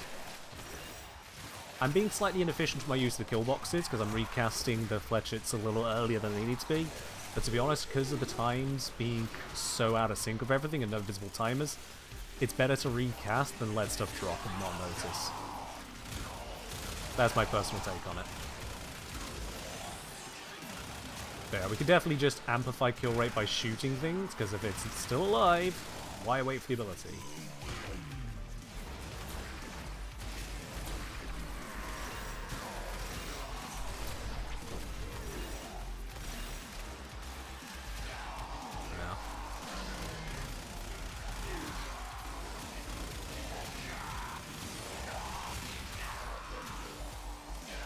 Yeah. Okay.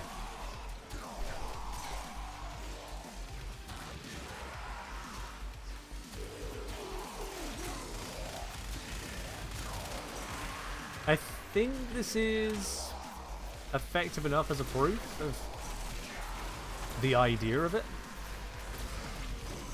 It's not great. Again, the life support continues to piss me off, I'll be honest with you.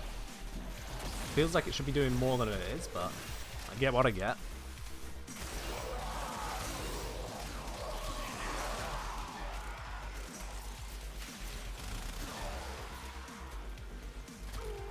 Put a couple more of these out.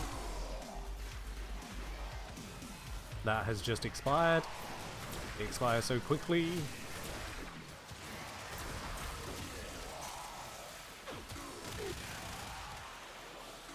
I don't even know where your source is. Get off me.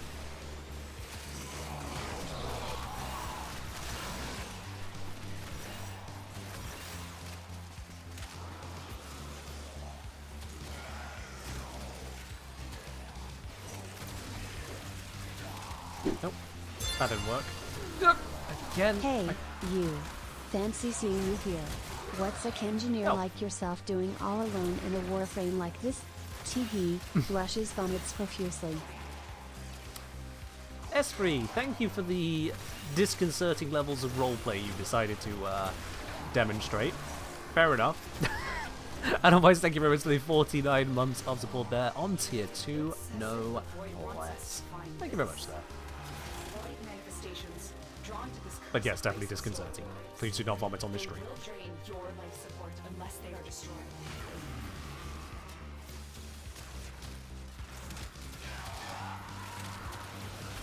Yeah, having to collapse a Bastille to be able to throw a vortex from within it, not ideal. I just did that twice because I screwed it up even. Having to watch out for the timers because the timers, you can't see which one's under which timer, so you need to be very aware of it. And yeah, what duration am I working with on Bastille? 27 seconds. Every 27 seconds, I'm setting up the entire kill box again. Which is 1, 2, 3 casts of this, because I've got a Vortex on one side, Vortex on the other, and a Bastille in the middle for the armor. The armor and armor strip is optional, but armor strip at the very least is a damage increase. I'm using 4 mines, 2 on one side, 2 on the other for damage output, and a cast of a Nourish. So I'm going through 8 ability casts every 27 seconds. Which, it's only a 1 ability every roughly 3 seconds, but it still feels like it.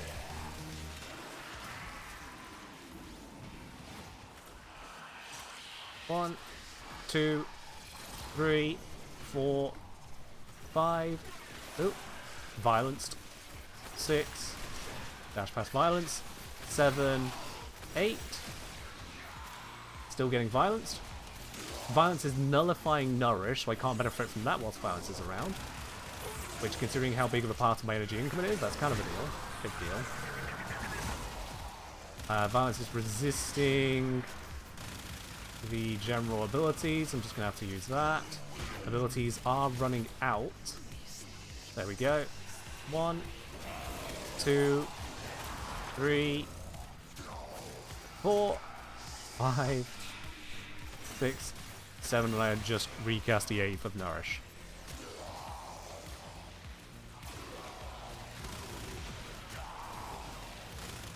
Is it me? Or should Xmas be unable to use their abilities whilst they are incapacitated?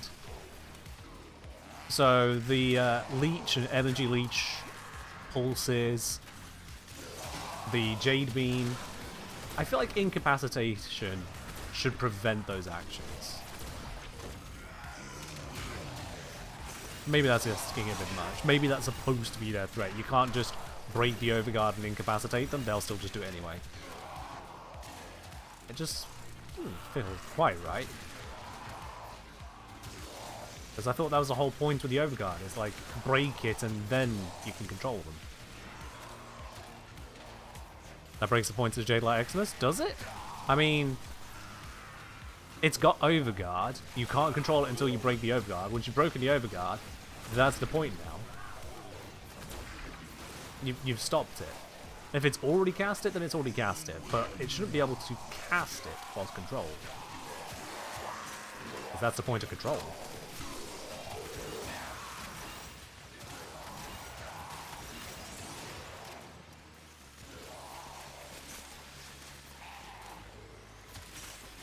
Jade Xmas, technically, they don't attack you without you being able to see them, because they only ever activate their Jade Beam whilst they have LOS to you. They'll do it almost immediately, which is part of the problem. You don't really get a moment. But I actually use that from time to find them whenever a Jade Beam starts, because I'll be like, oh, a Jade Beam has just activated on me. That means an Xmas has just come into LOS of me. So where is the edge of LOS? That's where the Xmas is. But it's a bit of a jank interaction.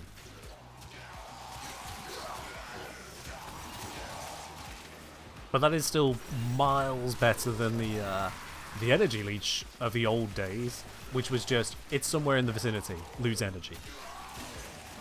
You can shoot the Jade Beam down, however it has object health, so if you've got a crit primary build, you don't get any buff on that regard to it.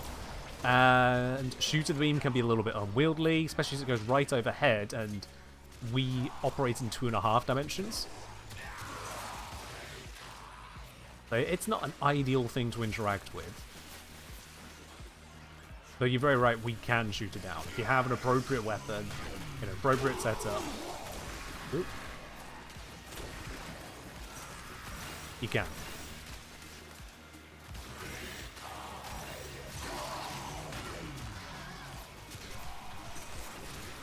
A whole bunch of those again.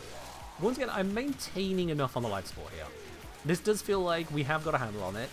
I don't know if the vitality for extra hit points is really necessary, if we got this level of control. I don't think I've seen my hit points go down that regularly to care about it. I think perhaps rolling guard will be more useful. For those oh shit moments, especially if you get violence. Yeah, so rolling guard here will be very nice. These manifestations must not be allowed a foothold on Lua. Life support is at risk. Destroy them.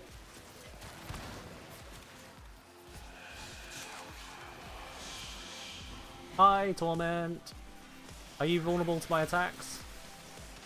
You seem slightly vulnerable to them. That is good news.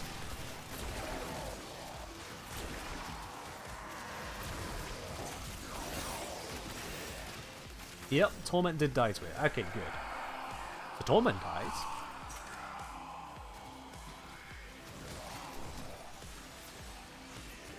Alright, Logrin. Have a good one. Take care.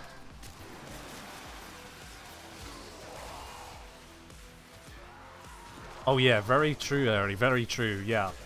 Because Jade Beams can't take status effects, status damage builds, and builds relying on targets having status effects on them, you know, Galvanized Aptitude, also don't work to deal with the object health. You're very right. The higher tier you go, you end up with more things that don't actually work against Jade Beams as they get stronger. It's kind of weird in that sense. It is kind of weird.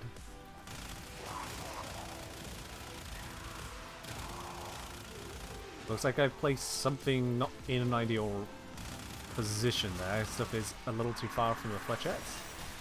Actually, no, all the vortices have run out. Oopsies.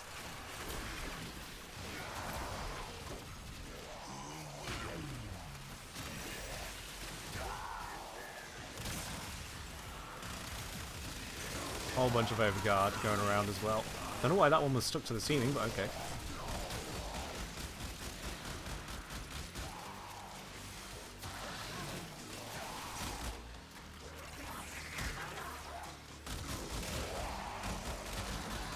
But yeah, this is working. This is working. It just needs a very tight area. So that is a flex decision, I would say. You can either increase duration to cast less often, or you can increase range to cover wider choke points.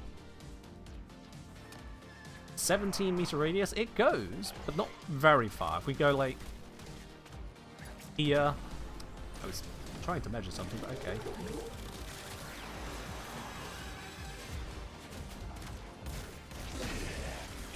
There we are. Yeah, with the measure from there, 17 meters gets me here. That's not very far at all.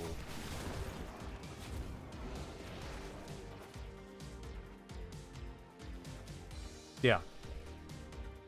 17 meters radius is there.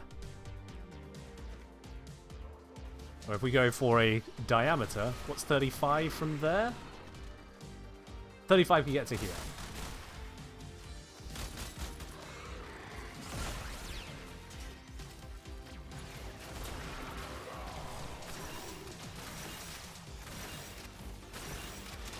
They're using an extraction tile tends to be a good way of choking enemies because they then only have one way to come in towards you. It's a nifty little trick you can do.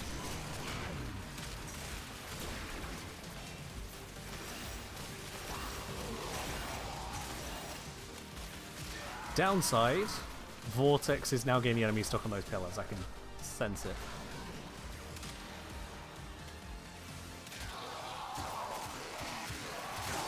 I'd ideally want to throw these tethers in there and then use this here and stand around the corner. With a Bastille for the armor strip.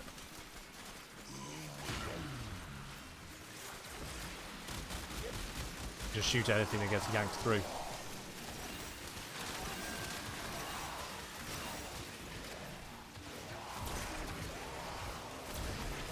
There we are. Oh, there we can do that.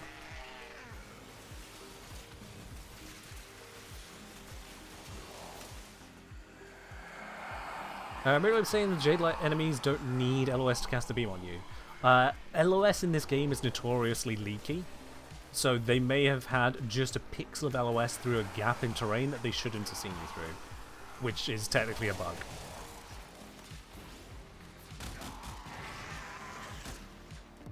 Oh, for goodness sake. Whatever. We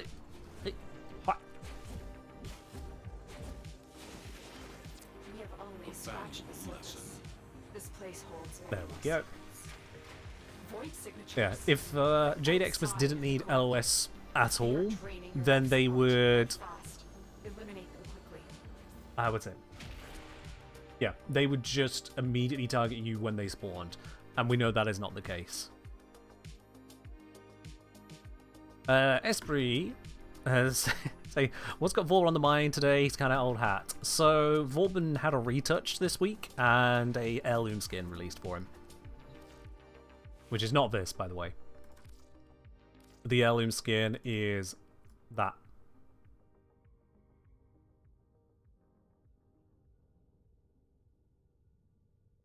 This is picking up the colours I've got on that setup there. So if we go here,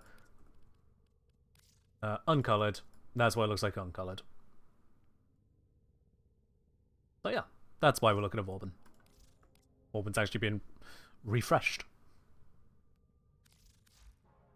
Although, to be honest, the gameplay is basically still the same. You're not cycling through Mine Layer, which is genuinely a positive. Tethered Flechette is kind of working as it should. Vector Overdrive honestly feels a little bit of a nerf. Keeping the Vector Pad in such a way that you now have to vector yourself to get the buff. I do notice in that he rolls in the direction of it. Hold on. Hold on. I thought I tried that, but what if it's specifically if you roll in its direction? Is that the only trigger? You are a true hunter. Where would the sanctuary be without you?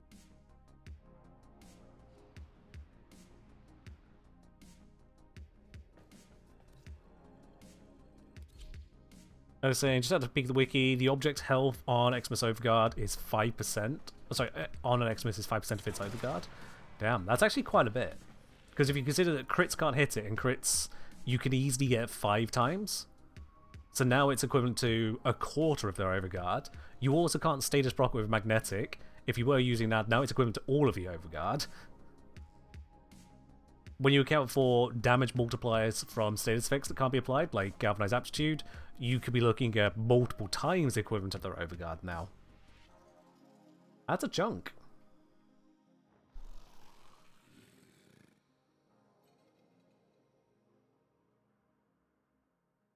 That's a chunk.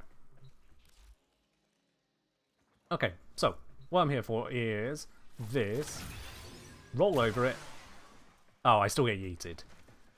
Okay, it looked like in the animation that I wouldn't get yeeted. But that does yeet.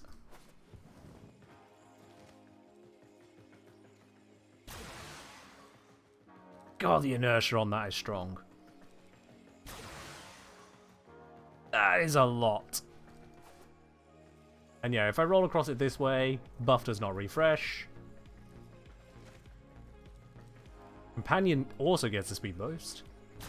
They get it when I get it. Interesting. Look at it go. Mad dash to a halt.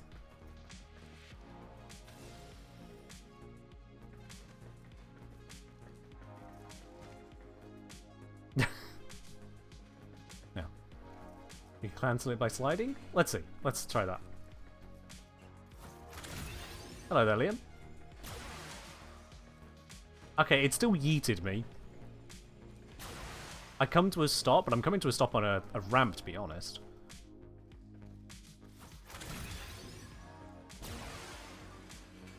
Yeah, that's not cancelling.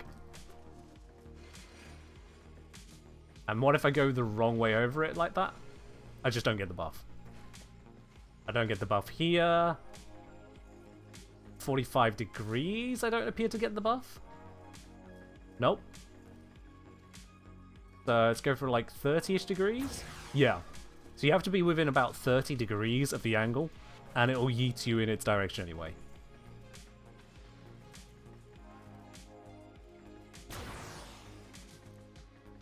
Yeah, not a fan. What if you transference as soon as you touch it? Well, I mean, that's already going to be awkward if that's what we're trying to do. Oh, it timed out.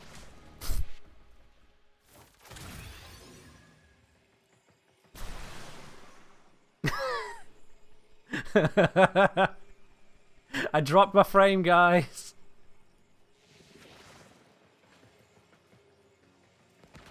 Oh, too soon. Oh, and I maintained the momentum? I maintained the momentum after that. Bruh.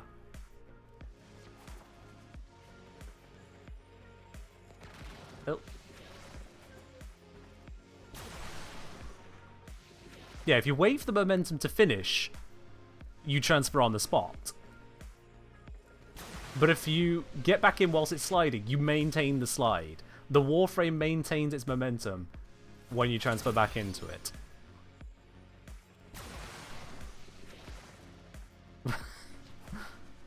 God damn it. Can you sit emote while sliding? You expect me to get to that quickly? Oh, is there a keybind for emotes? I don't think there is, but let's find one. Oh, there is. Okay. Let's bind... What key do I never use?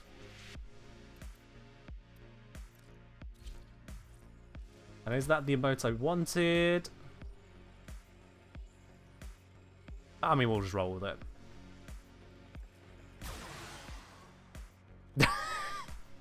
Alright. So, the emote I actually want is 7.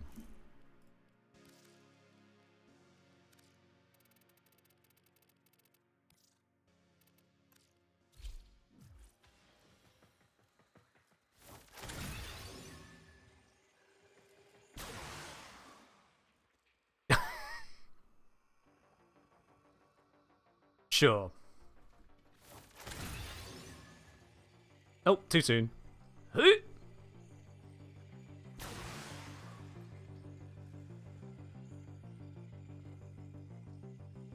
Yeah, okay. Can you slam onto the vector pad? Let's find out. Yes. For no boost. And the moment I slightly tap forwards, sent.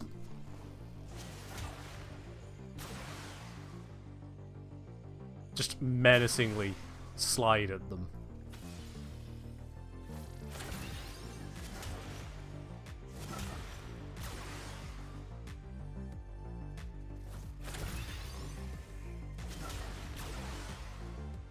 Oh, slightly out of misalignment.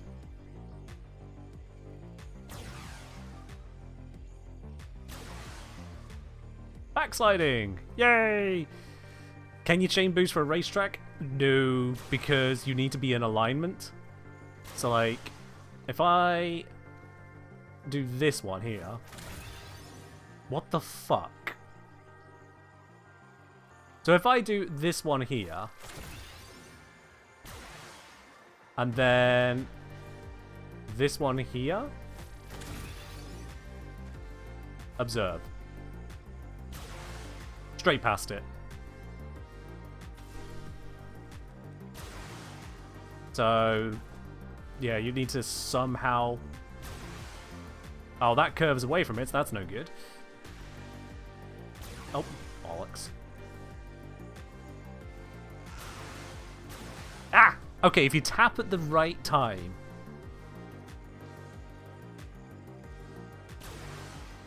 There we go. There we go. Okay, I've got something. I've got something. So you can't force people to go through it. Bruh. But we can make something of this.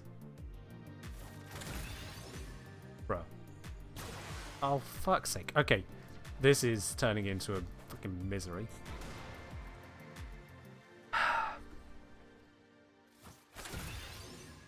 Here, that one works. Line it up.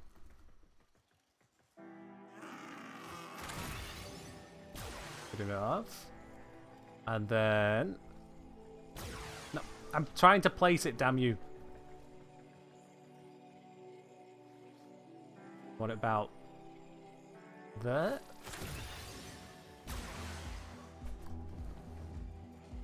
And then...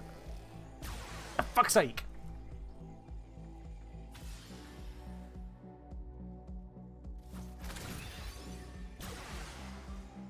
Oh, I missed! Okay, it's fine. I'll just reset this one. There we are. Huzzah!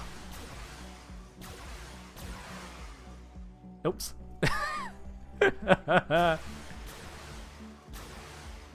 Oh, it timed out. Okay, but there you are.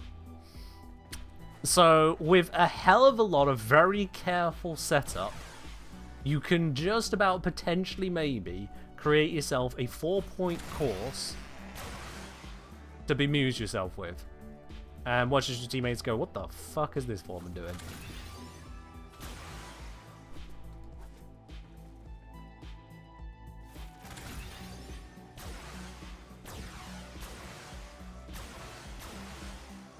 But you can't hold the movements unless you've pre-planned it, because otherwise you will curve out of the path. It is a tap at the right time. God damn it. God damn it. God damn it.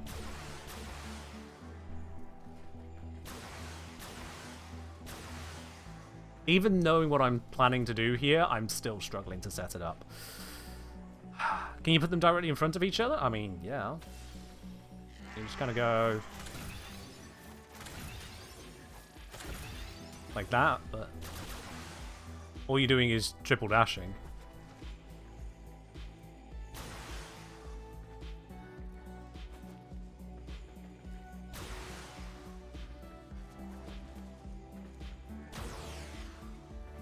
Yeah, that's not really adding anything to it, I'll be honest. That's out of alignment.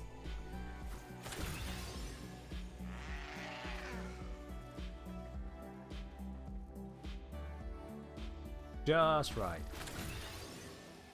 Too far forwards. That's going to miss now. Comes down here, so I think I want it like that. And then that comes along this way, so I want it about there. Oh, bollocks.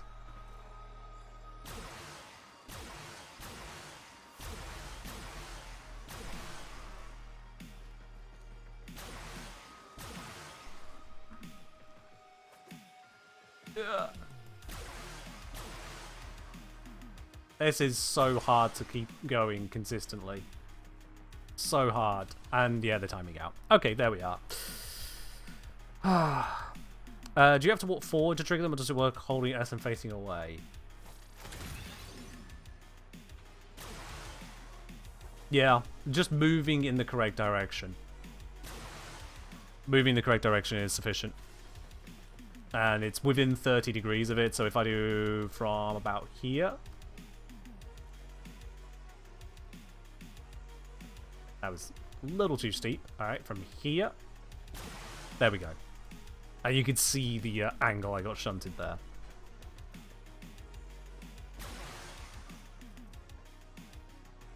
Do you keep momentum if you backflip? Good question. Hold on. Right. There we go. That's backflipping. Oh! I actually held a bit. Try that again. What the fuck? What? What? What is this cursed nonsense? Oh, I need to... Oh, wait, I know why I can do this. Oh, yeah, that doesn't trigger. Yeah. Warframe has always used a curious interpretation of momentum. Always. Because, like, if I run into this and then go around the wall, you see it's pretty much just maintains it. You can see the slow start. But if you run into a wall... Warframe has always maintained some amount of momentum in weird ways. But the backflip overriding the movement without ending the momentum, that's just cursed. That is just cursed.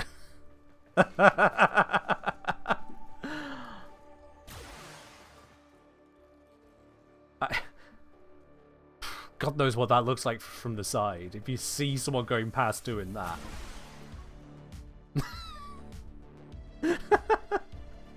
Oh, this game, I swear down sometimes. Oh boy. Okay, but yeah, no matter what. What if you backflip and turn around? How many key presses do you think I can manage in a fraction of a second?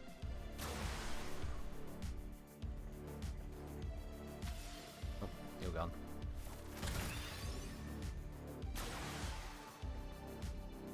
Yeah, it doesn't last that long to really have an effect I can measure.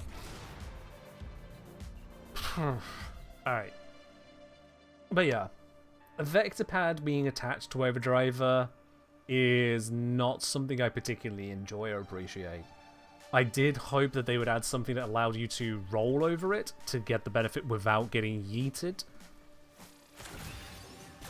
Because we can see that yeets you from the same direction, and if you do it from the other direction, you just don't get the boost. Which is a downgrade from how it used to be. It used to be you would get the boost because there wasn't a goddamn vector pad attached to it. Maybe I can... Well, that just gave me nothing. Hold on. Okay, so if you aim roll over it, you just don't interact with it. But if you roll over it... Oh, hang on. I don't think that one's actually there. Right. We were testing this earlier and rolling was yeeted. What's changed? Wait, hang on. Okay, I can still be yeeted.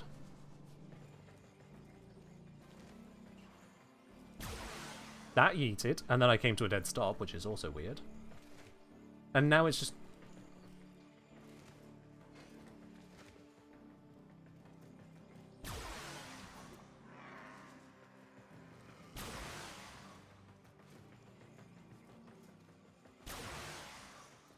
This is weird.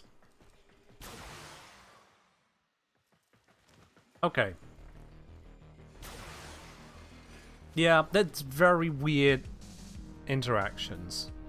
What about the Corvus self-knockback? I'm going to leave you to try that one, Kals. Am I holding W whilst rolling? Yes. And now no.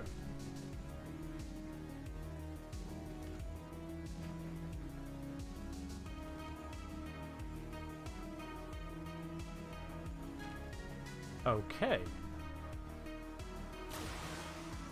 It is the input of a movement command, despite the fact that a roll is going on. But rolling still doesn't give me the benefit, goddammit.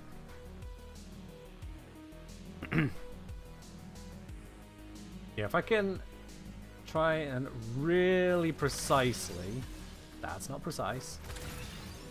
What? No. Okay, we'll try it over here. Try really precisely. That's pretty good.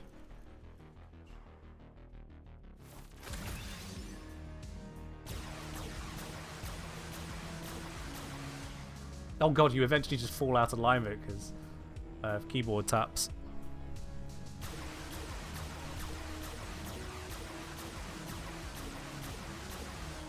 Yeah, it doesn't keep a dead straight line because this one is slightly out of alignment. Okay, can I... Oh god, that's even worse. No. Try again. I just want... Okay, that's pretty straight. Looking pretty straight to me. Okay. Let's try...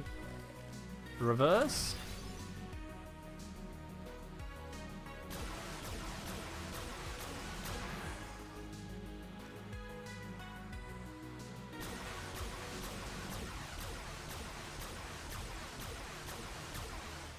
You do eventually fall out of it unless you got perfect alignment. Oop.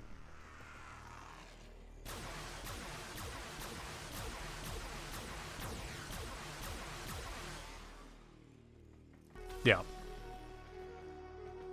That was just queen.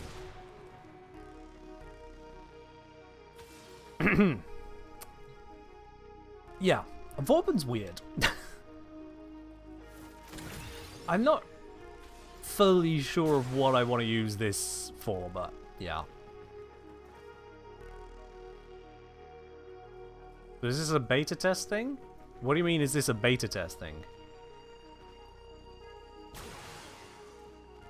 This is in-game. I'm not on a test server.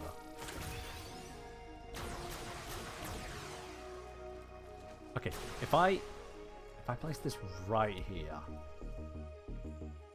this is going to go catastrophically wrong, right? It couldn't respond in time.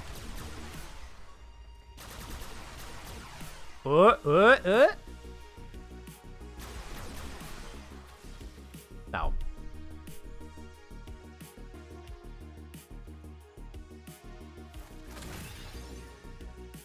Okay, slightly odd angle, not what I requested, but it's what I got.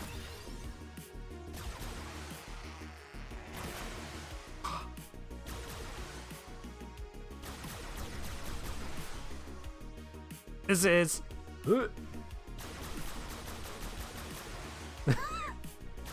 No, no, no, no, shit. Back this way.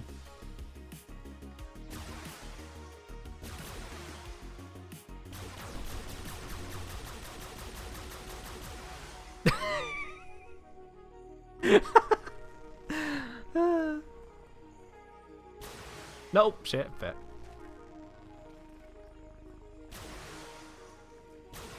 Oh my god, timing this is so hard. Oh, they're timing out now.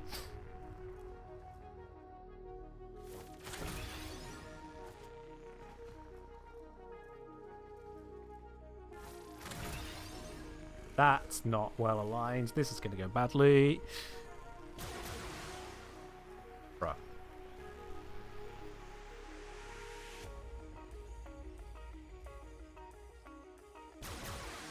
For goodness sake.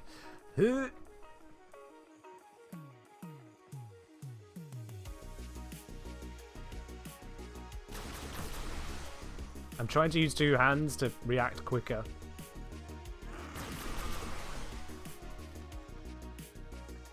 I'm gonna get a good one. Yes! More of that. More. No. Come on. We can do this. Oh, they're timing out. Okay, that's enough. That's enough. Is the second full profile as a result of the bond mod? Yeah. That'll be Duplex Bond. So yeah, whenever I spend 100 energy, create a clone, lives 30 seconds, can't use abilities, but can drop energy orbs from kills. Which, considering that they have not terrible damage stats, it works. Have I made a Tesla Nervos build? So, in terms of Tesla Nervos, for the base ability, there's not really a build for it. They go around, they zap things, they do a little bit of electric, no one really cares.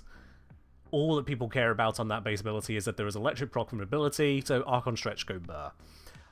Beyond that, there is the ability to use the Tesla Bank, which we've tested and verified does not scale with strength whatsoever, so it is basically just a range-based ability. And so that does lead to some slight silliness. Like, for example, let's grab a bunch of... Yeah, let's grab a bunch of Gokstads, why not? Big old pile of them. Like that. Let's make it where they don't have armor. Now this is going to take a moment because of the strength.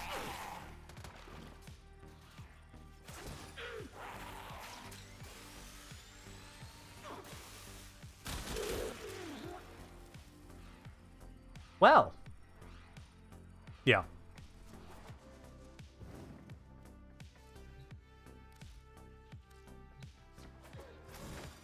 Oh, we got a vortex. Okay, we'll have a vortex then, that's fine. We'll give it a moment.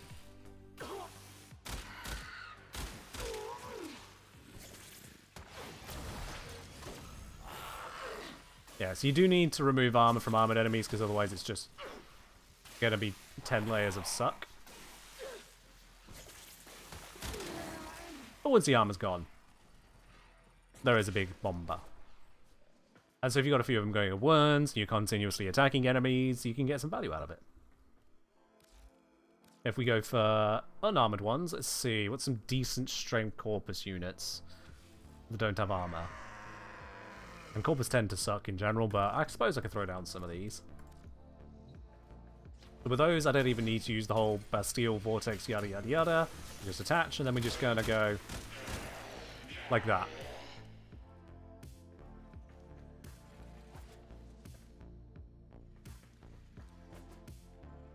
But yeah, all that Tesla Bank really cares about is just pop down a bunch of range so that an explosion happens, and that's it.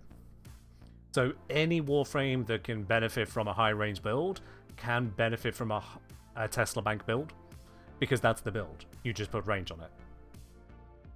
And then otherwise do something else to kill the targets, because this ability is a force multiplier. It is not in itself a killer. I am aware of an interaction with Zephyr's Tornadoes. Zephyr's Tornadoes. Who's surprised? They once again mess with damage.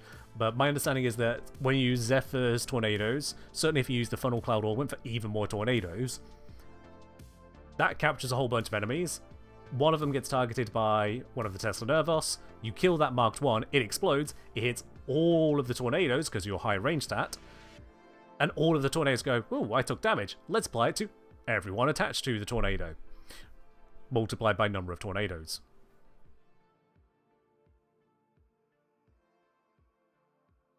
So that would be a little bit of a something, yeah.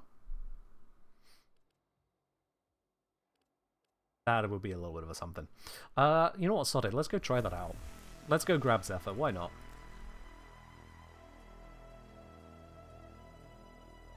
I wonder... Nah, it wouldn't be a thing for Lavos to make good use of. Lavos doesn't have a amplification effect to follow it up with. We did test various things to try and boost the damage. If I recall, basically nothing did. I'm just going to check to see if the wiki has a note, if anyone's found something that does do something worthwhile on it. Otherwise, it's just the basic stuff. Oh, yeah, and it has an LOS restriction on it, which kind of sucks, but it is what it is. It's a big old bomber AoE. You have to expect a LOS these days.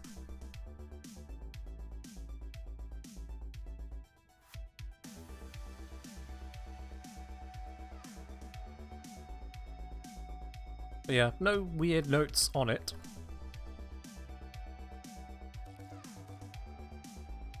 Yeah, you're very right, to an extent. Like, yeah, if you're aware of the Zephyr Tornado shenanigans that Zephyr Tornadoes do, then it's nothing new and you're just gonna go, meh, meh, meh, meh, meh. But if it is new to you, then you go, oh my god, this is amazing, how can I do more of it? Which is completely valid. Let's just use this as a starting point, copy it over to D.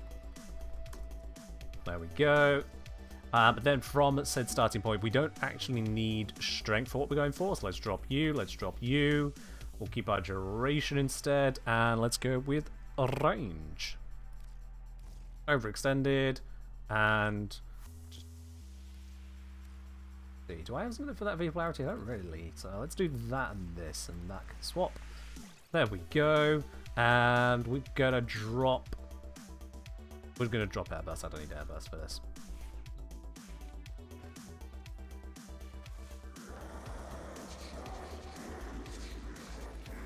Okay. Tesla Nervos. Infuse over airburst on D.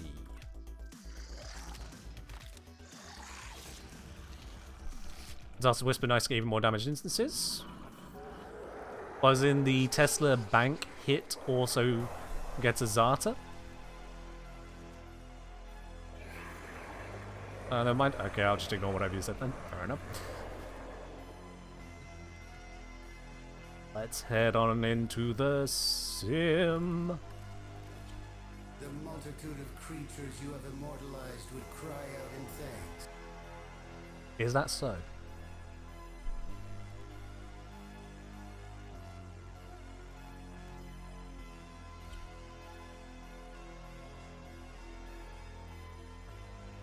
Right. We have a whole bunch of corpus text. Probably not a good starting point. We're going to use that anyway. That. I didn't put on the augment.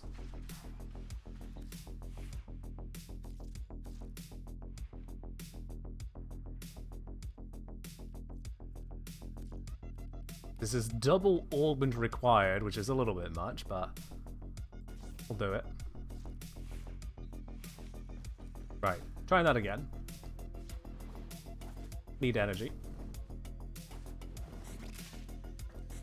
There we are. Okay, so this, that, see who's marked. That one lived. Okay. Let's go Gokstad officers. Re-up the tornadoes, so it just affects as many as possible. Why does it feel like some of them aren't being gathered?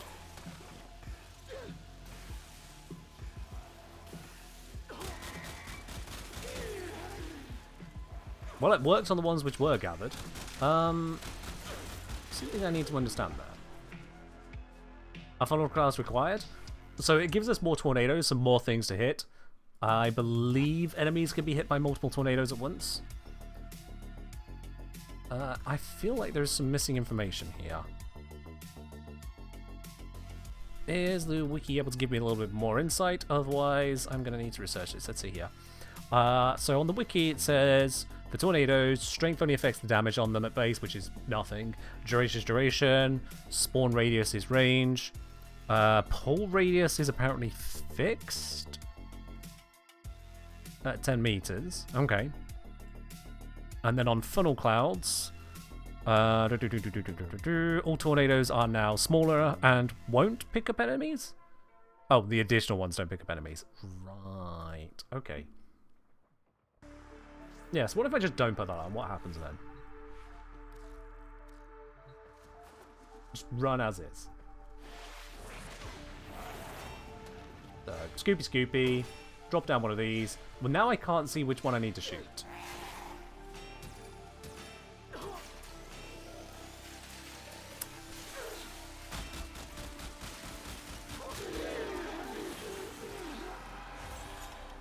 Okay. Yeah, the funnel clouds actually makes it easier because the enemies are split up.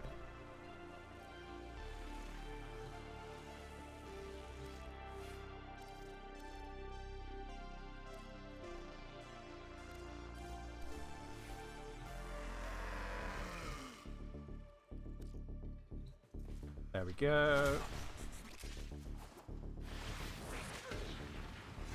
Drop that. Drop these.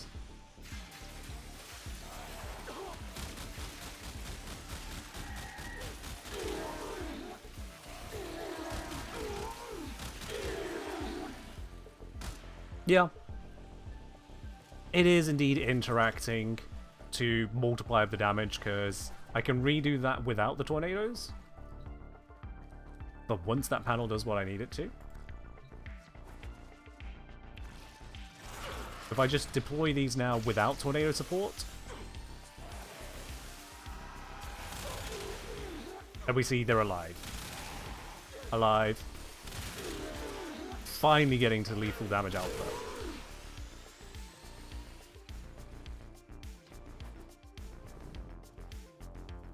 Sure, it only has to shoot like 3 of them to get to large group lethal, but that's finding 3 specific targets marked by the Tesla Nervos to get to that point there.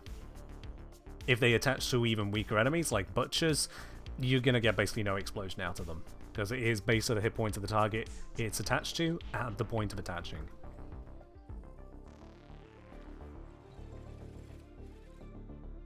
Yeah. Zephyr Tornadoes doing Zephyr Tornado things, or picking up damage and multiplying it. It turns out the most powerful things in this game are any method you can find to turn your damage into an AoE. Is anyone at this point surprised? Literally anyone.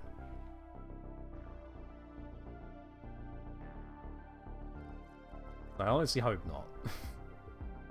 Wow, that one was on there.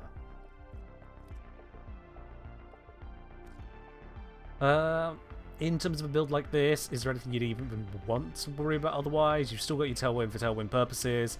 The Strength on it is crap, but that's only costing you a bit of damage, who cares? On Turbulence, Strength isn't attached to anything we care about there.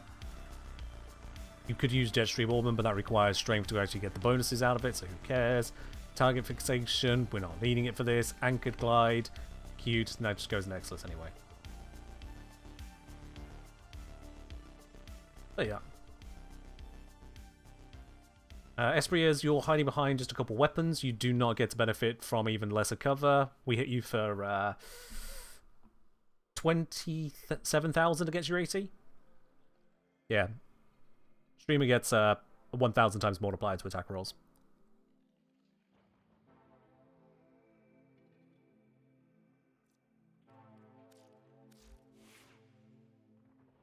But yeah. So the funny thing is, if you just lurk, you don't step out of cover, can't be targeted. But you made yourself visible. That's on you. Okay, what else is there left to think about with Vauban then? We've gone over the basics of Tesla Nervos. We've gone over the functionality of Mind Layer in itself. We've gone over Photon Strike. And we've gone over Bastille Vortex, including the awkward interaction of trying to cast a Vortex whilst inside of a Bastille. So, having attended to those bits and pieces, it really just comes down to the utilization. Now, I do know there are people out there that are trying to make a persistence Vauban work. Arcane Persistence. Remove all shields if armor is above 700, cannot be hit for more than 500 damage per second. Magnetic status and ability nullifying effects disable this protection. So primarily then that means they need to get the armor to 700 or more, whether that's using Bastille or more commonly with people trying to make persistence work, they'll actually just force the armor into Vauban in the first place. And then also use some kind of ability to give them a significant amount of healing to effectively hit 500 hit points per second regen. If you're at 500 health per second regen, so long as this arcane doesn't get nullified, you can't die. With enough health to trigger that as well. It's a lot of moving parts, and I'll be honest, I don't see enough value in trying to do it.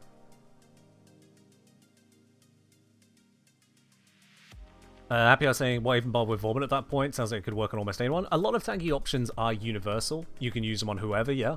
The point is to allow you to use Vauban in a high tanking approach rather than a crowd control approach. Because Vauban is very vulnerable once enemies have line of sight on him. That is really what it comes down to. He doesn't strike me as the kind of frame that survives very well with shield gating, because we don't really want to be casting all that much. We want to set up our zones and hold our zones. He's not conducive towards a simple hit point tank because he's just lacking the damage reduction options to really make that happen very effectively.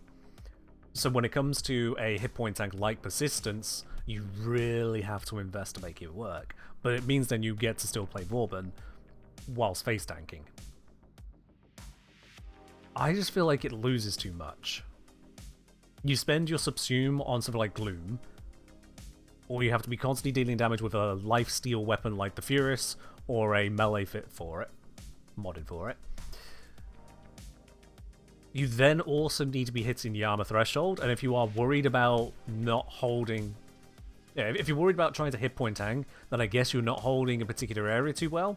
If you're not holding a particular area too well, then you're not using Bastille for the armor bonus, so you now need to mod it in some way, somehow, in a reliable way. It feels like jumping through a lot of hoops to make a tank work that Vauban just wasn't ever meant to have.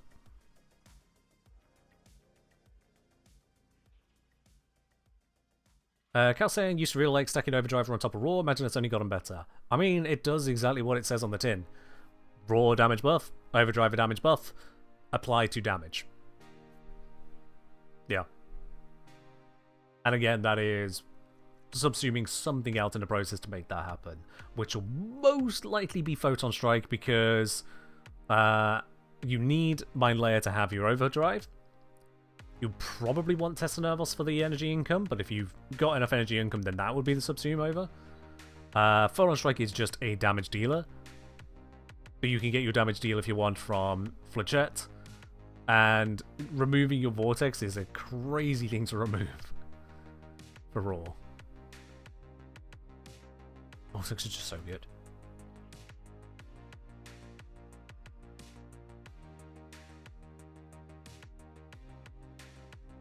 I think that kind of captures the majority of approaches to it. How far would this build need to go? Sorry, something like these. If we take the tested build from this, it's giving us the old nourishment bits and pieces. Let's copy this now down to the old build. We'll, instead of reconstruct, go with persistence. Let's see, so almost certainly going to need vitality just to even have the health to try. I think it's going to be a triumbral, though, if I'm honest. So we drop that and drop that. Move you into there for the moment to get in the vitality. Let's think about this.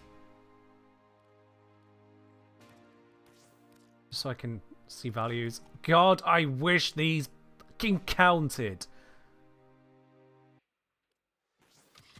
So needless, DE. So needless. Okay. So something like this, using a triumbral setup, yeah, you do get a bunch of strength. Got plenty of health out of it now. The armor still hasn't reached the threshold, but you can hit that with a single Archon Shard. But to be quite honest, because you can use... If you start including Archon Shards, you might as well just use the Archon Shards outright. If I take that back off again, we got 210 armor. 2 Tau Forge gives you 450, is it? Yeah, 450, so that'll bring us to 660. It's a little short. Know the feeling. So it'd have to be 3 Tower Forged, or 2 for Tower Forged and 1 normal. But you could, with 3 shards, get to the armor threshold permanently. Then you wouldn't need to worry about the Umbral approach or any kind of fiber approach. So you'd be able to stick with focusing then on build purposes. You're still going to want to have the additional range, because range is good. We've already got that on there. The Aura set is going to have no effect because the shields are turned off, but that's irrelevant. We don't need to worry about it right now. It's just having the range for the sake of range on it, because you'll also probably want the range on Gloom.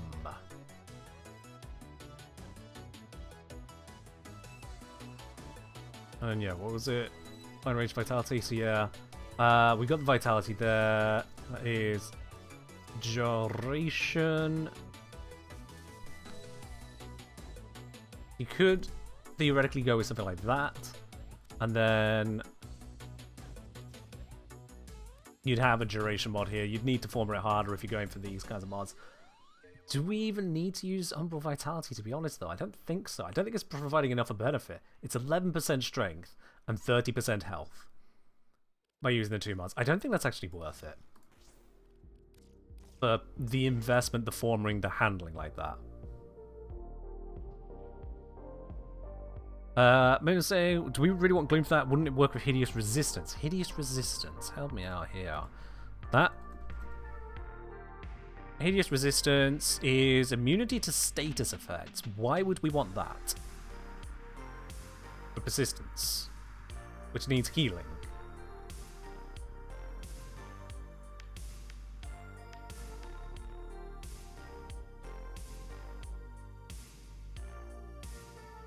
Yeah, no. Going with this approach, then honestly it's just back to the old setup there, isn't it? Yeah.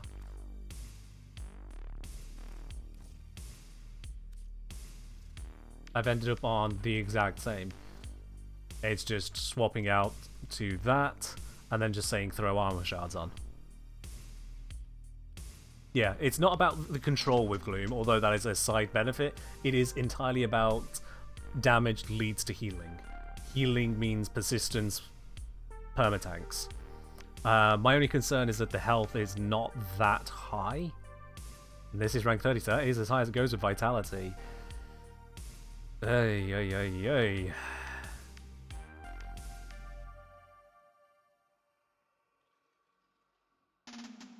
Not ideal, if I do say so. You could, I suppose, go fully on the blue shards. So you have 3 for armor and then 2 for health. 2 in health would give you another 450. This would bring this up to 1190. So that would give you a couple seconds of grace period of persistence. But that is about your limit of it. And I'm just not a fan of that. I don't see how it makes Vauban better. Because it just feels like Vauban shouldn't be in the position to be taking that much damage in the first place. We consider to this setup here where I was discussing, or debating rather, just switching out Vitality for Rolling Guard. So that if you do find yourself in a position where you're expected to take damage for a moment, just roll. Get a few seconds to sort what you need to sort, and then get back out of the line of fire. That is the whole point. You set up your control zone so that the moment something is within LOS of you, it's already unable to do anything about it. That to me feels like just what Vauban is. So, naysayers, disagreeers, people who feel otherwise about Vauban, this is where I need you now. This is where stream hits absolute maximum value. Why am I wrong? Be pleasant about it. Be constructive about it. Why am I wrong? What am I doing wrong here? What am I missing about Vauban? Because I'm just one person. I'm going to be missing plenty. There are going to be strategies, a bajillion of them. And I'm just trying to understand where there are different strategies enough that makes it worthwhile to consider beyond.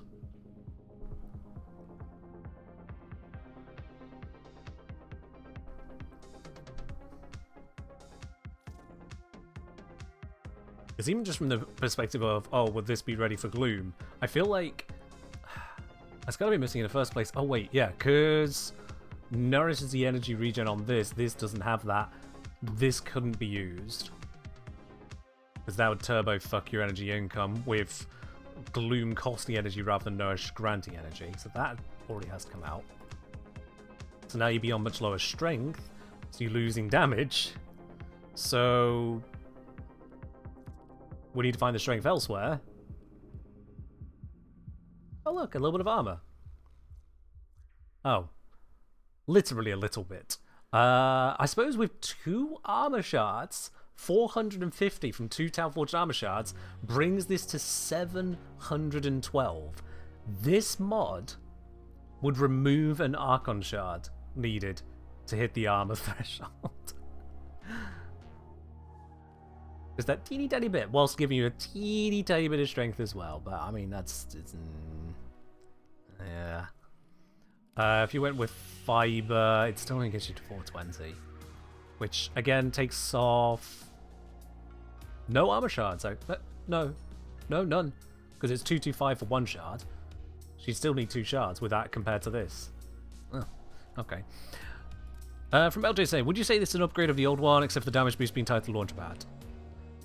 Photon Strike has gone from absolute meme, never useful, don't even think about it, to genuinely capable of damage. So yes, that is an upgrade. The Tesla Nervos, I haven't seen enough of a change from them for me to really care. There was the marking of them, I guess? Like, not marking, but making them a little bit more visible. And they are a little bit more visible, but only a little bit. I don't find it has really changed his abilities to me. For Mind Layer, Tap Hold is brilliant. I love the direction of Tap Hold rather than cycling abilities because, yeah, let's face it, it's like DE said. The majority of the time people end up just using fletch it. Because the others, whilst they had purpose, their purposes were just nothing in comparison. Just nothing in comparison. I feel like as I'm watching this ability video, I can see that D realized that the yeet on the pad was actually just not good. Because they actively roll over the vector pad in the ability video. And from our own testing, we know that by rolling over it and not getting yeeted, they don't get the boost. Wait, hang on. No, hang on. I think there is a boost there, isn't there? Hold on, let's watch it very carefully. There is a little boost there. They've got it on a low strength setup. Son of a gun.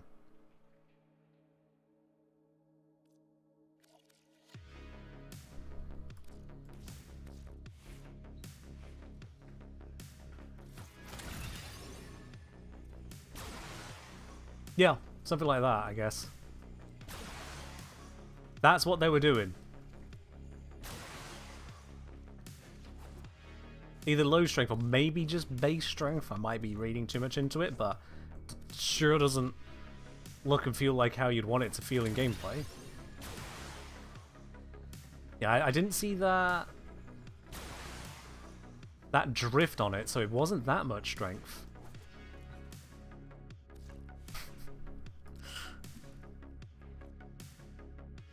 You watch as it plays, throws it down, rolls across it, there is a little boost there, and yet a little bit of a jog afterwards, and then it cuts.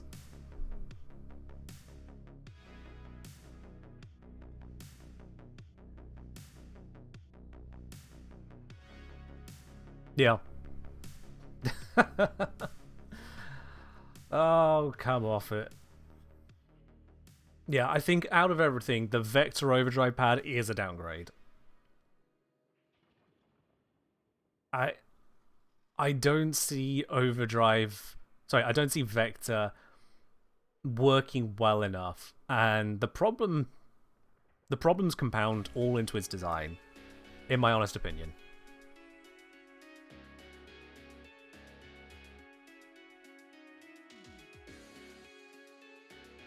the boost launching you offwards, if you try to get the buff, ain't great. Because it's a static placed ability, if you want to keep getting the buff, you keep going back to it, but then it also times out over time. It's all a bit weird in its intended case there. There's not many circumstances where you'd want just a speed launch in a direction. Because it's not like it gives you any proper clearance or verticality. If I want to go across here, let's set this to one with a bunch of strength on it. And we'll just use this one for now.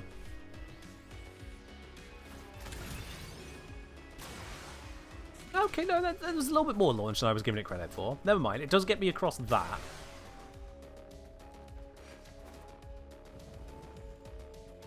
So it's got a little bit of traversal to it, but not a lot. Zombies trying to add, but physically can't. Okay, that's concerning. Yeah, doesn't utilize the ramp to get me up there, though. That's unfortunate. Have to still jump it. What I need help with? God damn it, Zom. My point earlier, Zom, when you first started failing to use the internet, was simply tell me where I'm wrong. What am I missing? Oh, for goodness sake. Zom, sort your shit out. What the? Ugh. What's it? Right. What was you on there? Was it not? I think yes.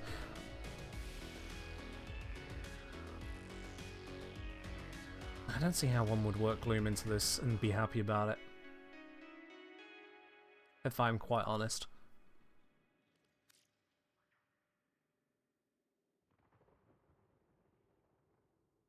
This is as close as I can get, beating 2 Archon Shards for armor, and then you'd want at least 2 Archon Shards for health. Probably 3, just to get as much time as possible on persistence. But even then, the most amount of time it can give you is still less than Rolling Guard. Because you add on 3 Archon Shards for health here. At Tal Forge, that's 225. 675 hit points, plus the 740 we've already got there. 1415. Arcane Persistence gives you max damage health loss of 500 per second. So 1415. You would survive less than 3 seconds. Because it actually has a gate, you technically would last just over 2 seconds. Rolling Guard is 3 seconds, and you keep your shield gate. And you keep status removal. Right, Zom, attempt number 3, so that you can hear this, and no one else has responded so far along the line, so I guess I'm not missing much. But simply, Zom, what am I missing with Vauban that I haven't covered so far? Where am I wrong? What angles have I yet to appreciate? Masking the hive mind. Invis is simply superior? I agree. Having tried health and Invis, the Invis was just better. Rather than relying on any amount of health tanking and armor tanking, despite the 1,500 armor that Bastille gives, up from 1,000, they specifically buffed it. Despite that existing, his lack of health self-healing, which is why this uses Molt Reconstruct, his lack of self-healing, his lack of other damage reduction options, means that armor tanking just is not the way for him. You would need to invest so much, you end up weakening the rest of his kit, to the point that it just isn't there. As I'm saying, 1 isn't that good for Archon Stretch because companions can trigger it. Okay, yeah. But then you're pigeonholing companions as well in a different way, which people seem to get very upset about. But fair enough. Other than that, nothing. Cope is too mean a word. I think every health tank Vauban reads as that. It's not cope, it's trying to use exactly what DE is giving you. When DE gives you an ability that gives you 1,500 armor, which doesn't buff Overguard, doesn't buff shields, doesn't buff invisibility, doesn't buff casting, doesn't buff basically anything. All it does is reduce the damage you take to armor, and otherwise online certain things that ask for armor. When they give you an ability that gives you 1,500 armor at max, you expect that they're saying use health. This is on a frame which has health and shields at exactly the same values. 100% the same. Which means that the base armor on Vauban actually leads to a lower damage reduction on health than on shields, because shields have an innate 50% reduction. But still, you look at it, you're like, surely this should be it. Yeah, 1500 is the same as a stacked Wukong Defy. It is the same as the benefits you can get on Atlas at full stack. Hell, it's actually pretty damn close to what Lavos highly invested gets. Because I'm using Umbrals here with a single Archon Shard. If you use a non-Umbral Lavos Prime, or just Lavos, for that matter, that'll be this one? Is it? Nope. That'll be this one. Yeah. To go at levels like this, it's got less than 1500 armor.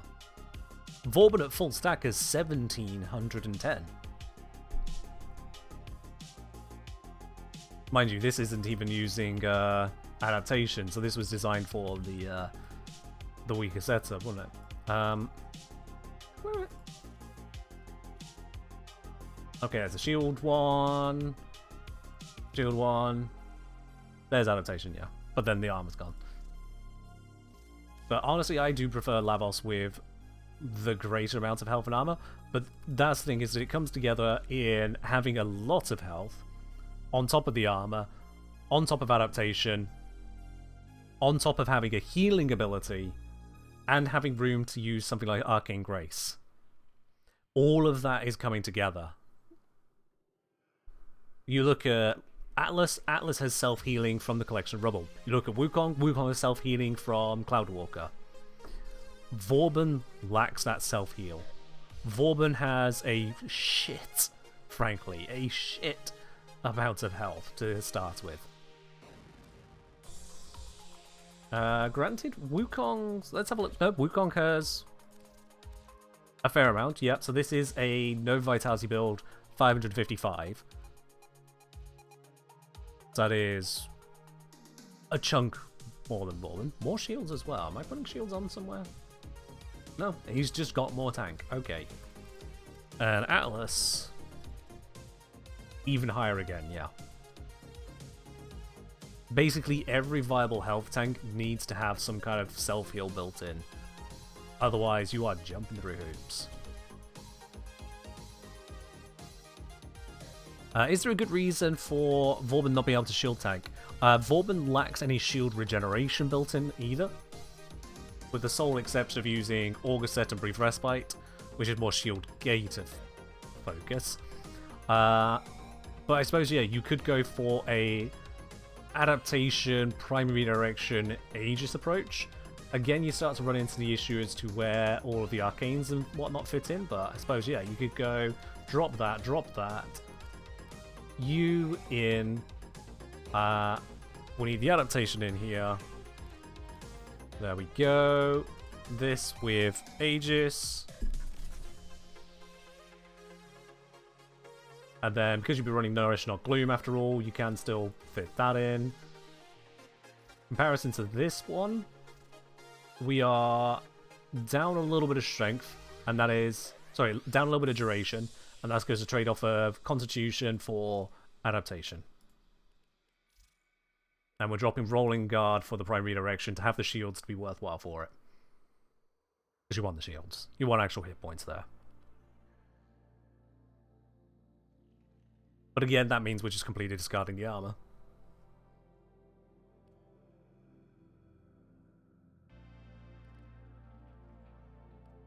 Yeah.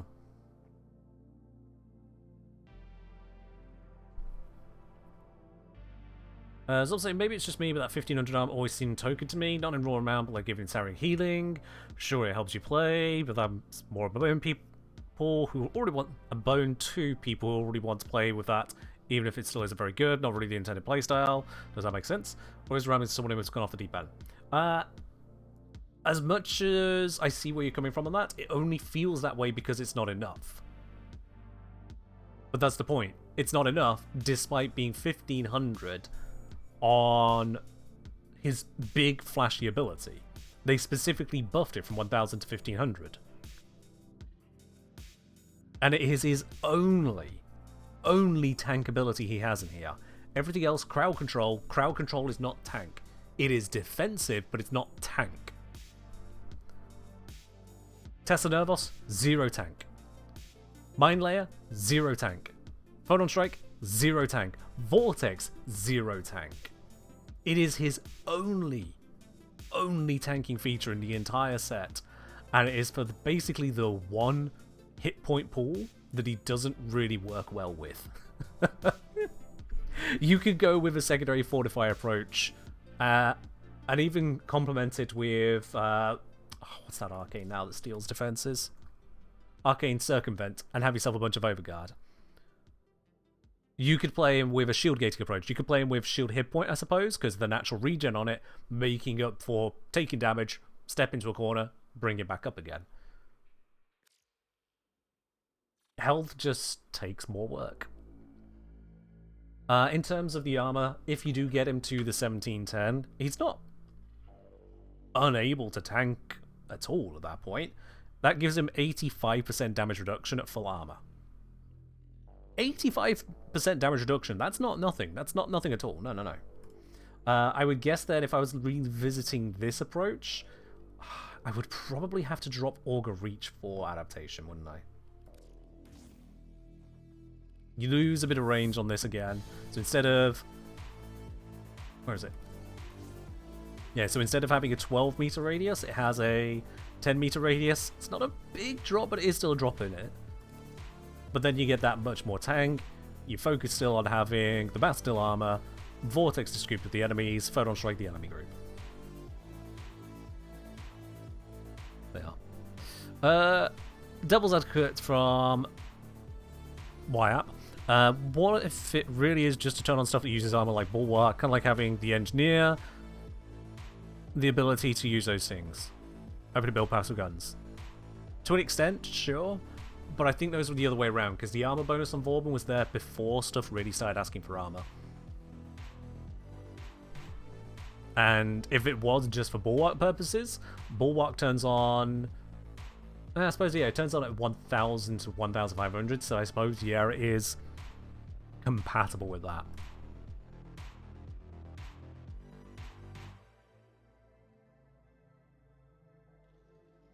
Yeah, it could be they were just handing that over for things like Bulwark.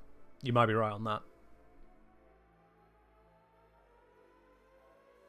Oh, what I would give for DE to explain.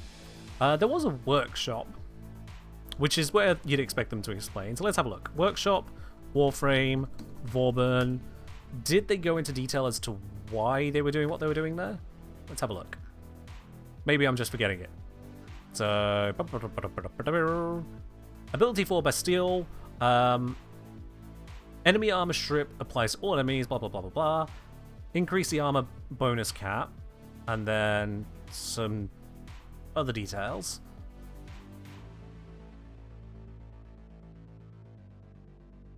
Yeah, no, the workshop doesn't actually give their reasoning on that.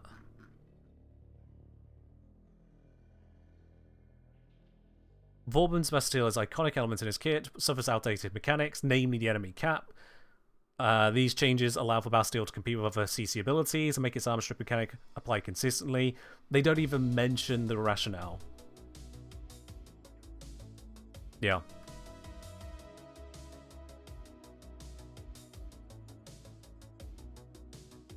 It's just not there. So we can only speculate, and honestly, yeah, the point about Bulwark needing 1500 armor is about the best answer I can see. Otherwise, it is just a attempt at consistency with things like Wukong. In terms of damage reduction, previously, he could get a cap of 80% damage reduction. With the extra 500 armor, it becomes 85%. So he takes 25% less damage now at full armor than he used to. 25% less. it's not exactly a change of circumstance, is it?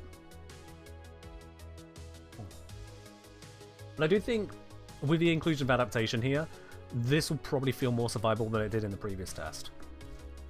I mean, it has to. But does it feel survivable enough? Is more the question. They say 1.66 times his max health as additional HP.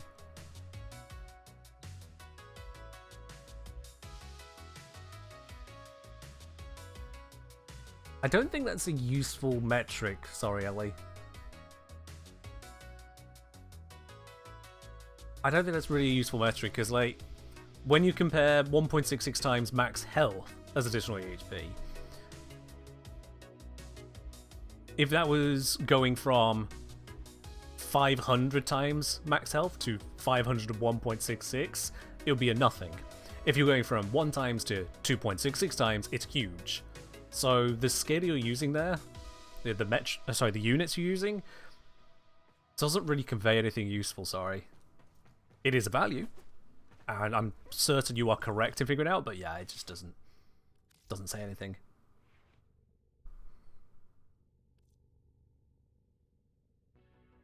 Always reminds me of well, not always reminds me. It reminds me of my regular pet peeve with news headlines when they say 17 people experienced this bad thing. I was like, okay, wow, 17 people, yeah. Out of how many? How many is that 17? Well, 17 out of everyone in the entire country over the last 100 years. But it's a lot of people! 17 people. You could probably find 17 people in this country who would say that I ruined their life somehow. Most of them would be wrong, but point. Yeah. Metrics can get thrown around. Gotta make sure we're conveying the good ones. Let's take this, let's go Thagamizer, let's go these bits and pieces, let's throw it one more time at that mission, and see if Health Tank feels a bit more Health Tank. Alsu, what did I ruin your life? Well...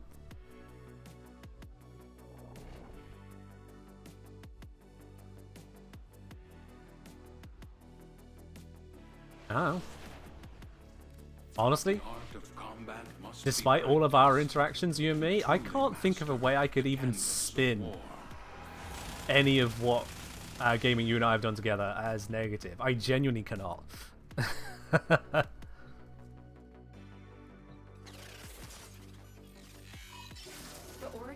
Do I like a Vauban heirloom? It's not really a skin for me. Is my honest take there. Okay, let's try and make this work. So, group them up, and then bomber. But I need, gotta use that armor. Gotta use the armor. That was the whole point. We need the armor.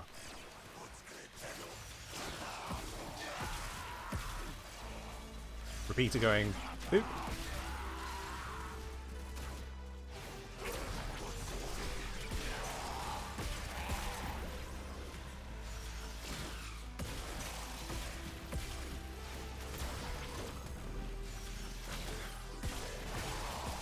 You know what? I'm just going to use Bastille from place to place just to give me the armor. It's the main focus. Dripping the enemies is a luxury.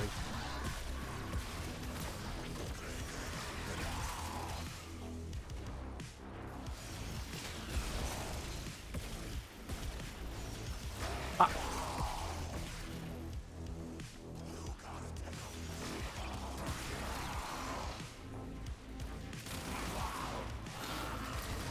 Re-up that. Are amalgam mods worth doing the fractures?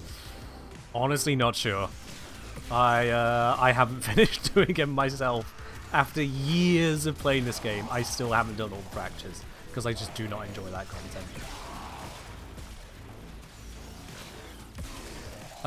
If you do Corpus, Murmur, or Tekrot missions, are there even enough armor units to give the 1500 armor? You get it regardless, is my understanding.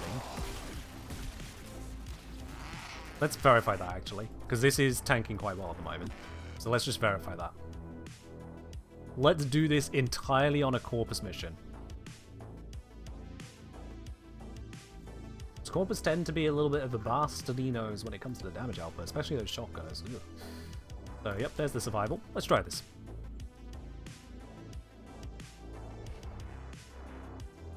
Optical Vandal is decent enough. I'll be honest, I think I picked it up from Barrow. Because I just didn't want to do fractures that much. Use all that you have learned. Oh yeah, Amalgam Organ Shatter, that is a good one, yeah. That is worth getting. Well, that one was from there. But that's not what I was testing. Well, it is, but not right now. Let's see, armor is going up. Yep, I am gaining armor, hundreds of it. It's not as fast as if the enemies were armored, because you get double rate if they are actively being sapped. But yes, you do get armor even against the Corpus.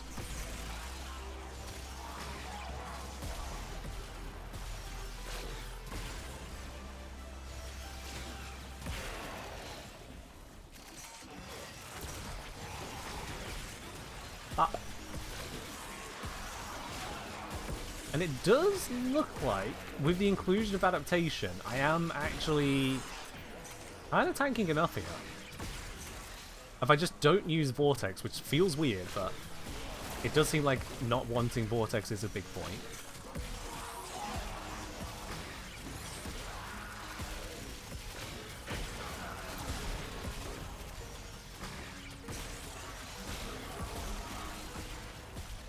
Now this is pretty low level. This is level 130 Steel Path.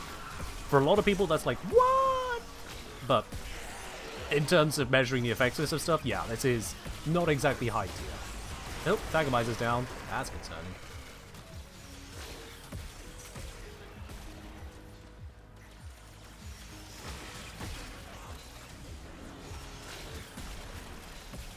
You are proving to be a problem. Warp to you as well. Oops, my armor ran out. Uh-oh. I don't know why I tried rolling through that. Rolling is not how you counter those. No stacks. Might be hated. Stacked weapons, why?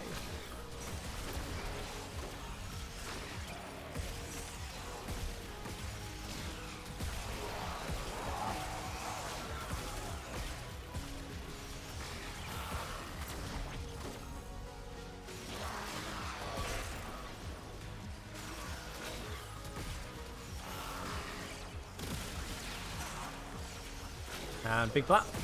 Yeah, there we go. That gets rid of the Guardian Xmas nicely. Hello, Oxfuse. Welcome on in.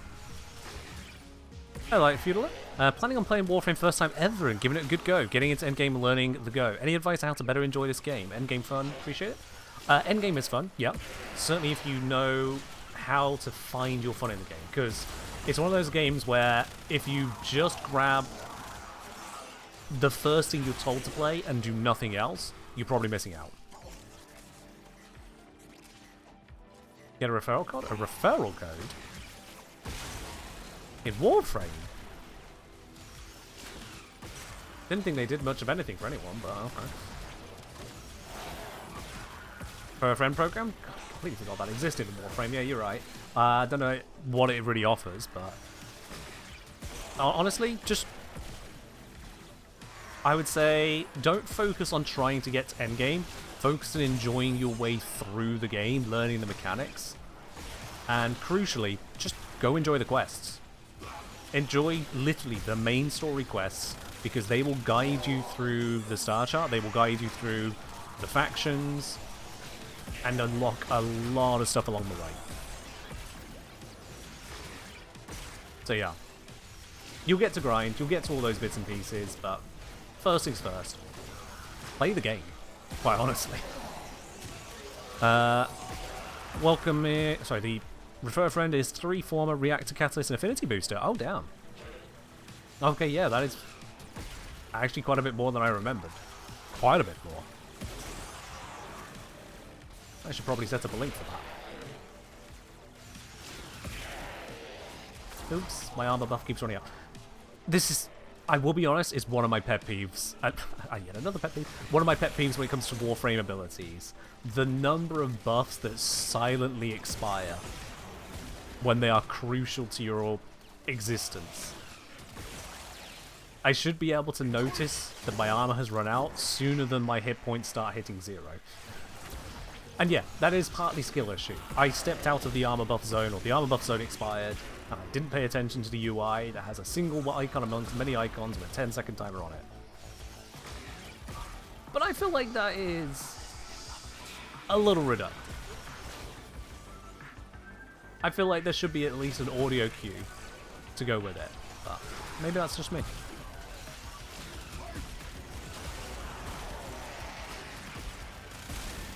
That one off. There we go. Yeah, Proteus style counters on Vauban's abilities would be beautiful. And I was really surprised they weren't added to Vauban's mushrooms, I'll be honest. I was really surprised they weren't added to Vauban's mushrooms? Noko's mushrooms. There. How can you get MR level from the amps? No, it's only from the first part, but you need to equip them level. So they need to be gilded. So once you've got the amp, you need to go through the process of gilding the amp and then getting kills with it, or getting affinity with it. That's how you actually get the mastery out of them. Or did wait, hold on, I might be working on old information there. Didn't D change it where stuff came auto gilded now? Or was it the stats are at gilded tier now? Yeah, no, it was the stats, yeah. They made it where the stats weren't worse until gilded, so you didn't have to start with a nerfed item. That's what it was.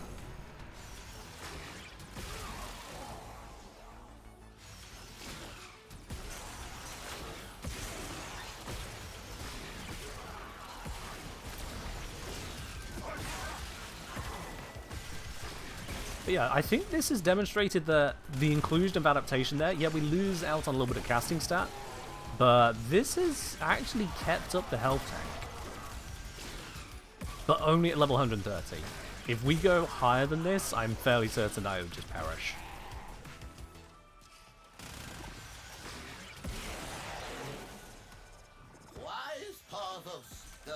Okay, how vulnerable is that guy to this?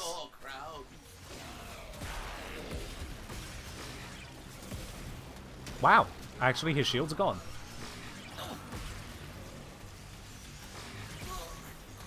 Ah! Treasurer dead to Photon Strike. I know damage attenuation got removed from him, but that's still a shock. Treasurer dead to Photon Strike. Okay. Did we change something from yesterday's Photon Health build? I mean, it wasn't yesterday, but yes, adaptation. That was the addition. Just adaptation. Basically making it where we have about 75% average more damage resistance. I am, however, running out of life support. I've kept him about 100 kpm again, but this game does not approve of 100 kpm, it seems, with Vauban. Works with many other setups, but apparently not Vauban.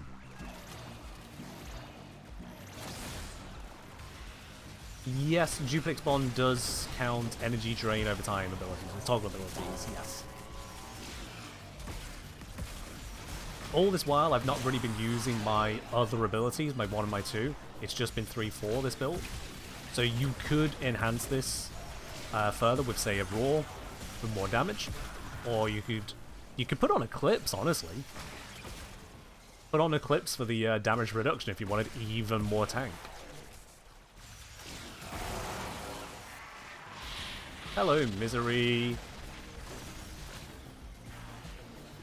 Alright, where's the fucker at? There we are. So we are armor stripping them, so they'll be very much more vulnerable to damage. Getting some of that damage in. Got them in range of blast there. Ow, bollocks to it. They got me. Through everything else going on, they got me. I'm not actually sure how. Not sure what I did wrong there to end up dying, but oh well.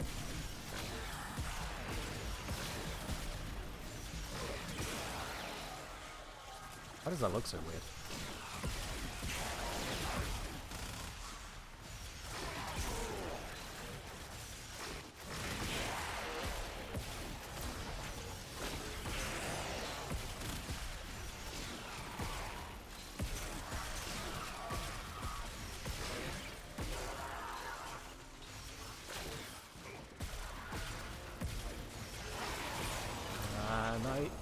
I didn't save the armor bonus. I'm back down to nil.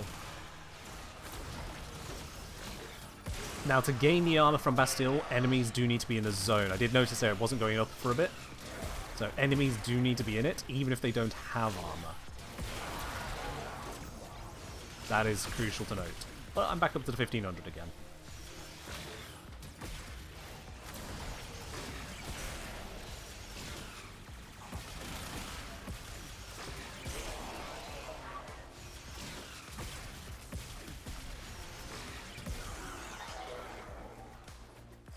How's the Vauban test going?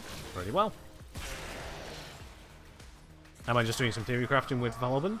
I mean, yes. Practical crafting? I wouldn't just call it theory crafting, but yeah. Testing Vauban, using Vauban, getting the most out of Vauban. Once again, forgetting to up the armor bonus. God damn it, that is not user friendly.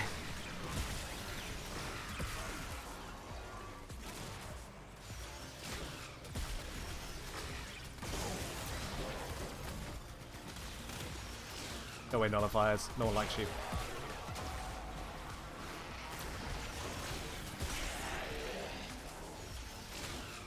And that one can go away. Oh god, it's an Xmas nullifier. Extra illegal. Now we got this thing.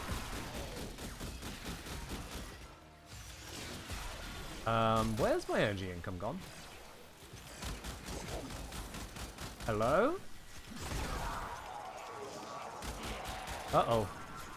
That's bad. Did I back up into a nullifier? No. So that got bad quick. There we go. Any energy for me, please? Please, please, please, please, please. Let me get to the fucking... Don't fall down there. You are dying. Go away. Right then. Giving everything so much resistance I can actually kill them. Abilities. So many nullifiers blocking all of the crowd control zones. Why do you...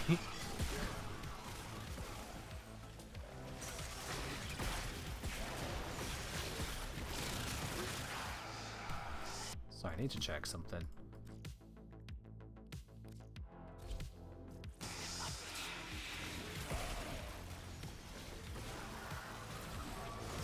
Is that going to make it where these photon strikes stop messing with the color of everything on screen? Yes. That has fixed the color issue.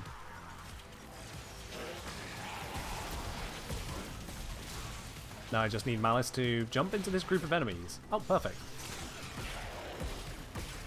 Didn't do as much damage as I was hoping for there.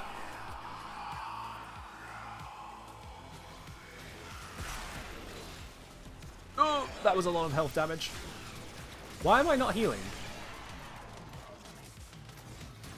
Oh yeah, Photon Repeater free to cast, that's why.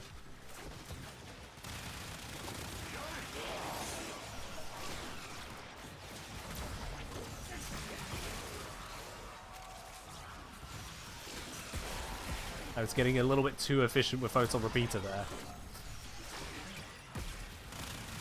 I'm just going to shoot him. There we are.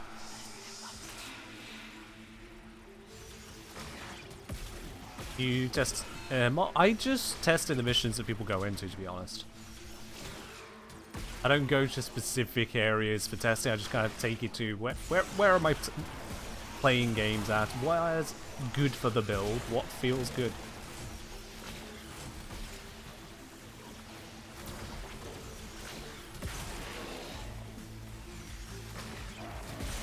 Does Arcane Steadfast stack with the free cast of Photon Repeater? As in, does Photon Repeater stop you from spending a Arcane Steadfast charge? If that's the question, no idea. I'd not try the two together because I don't really have a reason to use the two together. This whole build requires me to spend energy on some abilities to actually heal.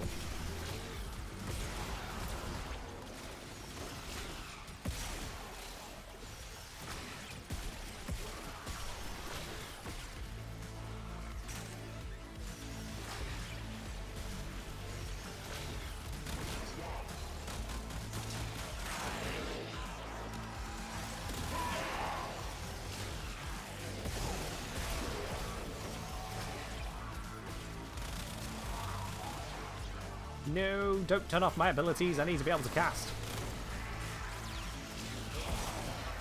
Uh-oh.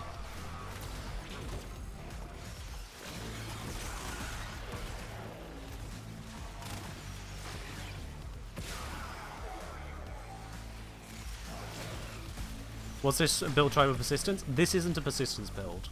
Persistence would require us to make sure we don't need shield gating in any way whatsoever, because it throws that away in favor of, well, you can only use so much health per second.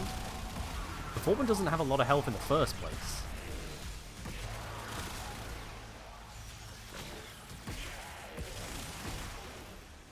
Like, have a look at this. How many times do you think persistence would have triggered throughout this mission to actually block me taking more damage?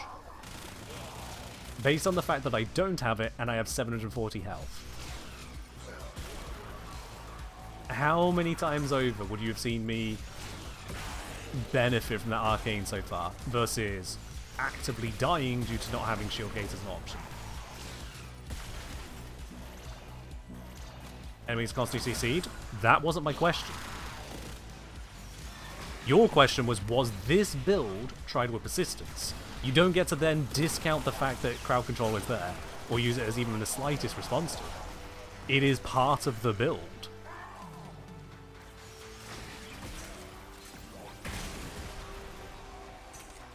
So when would persistence actually have helped?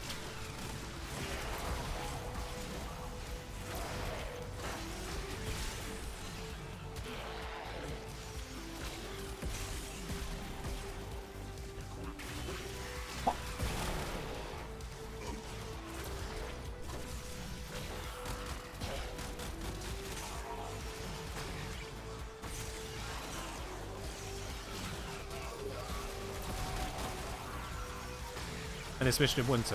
Okay.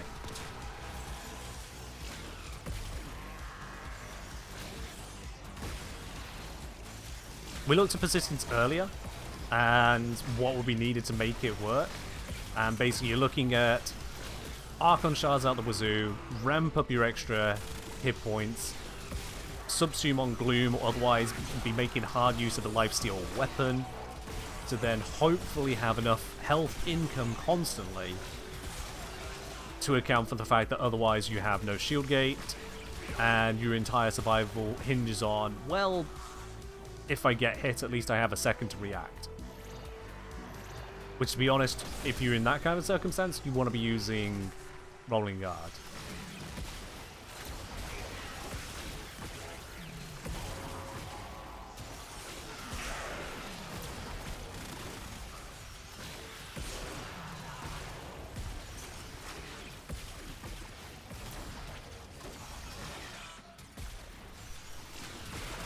These nullifiers are so frustrating.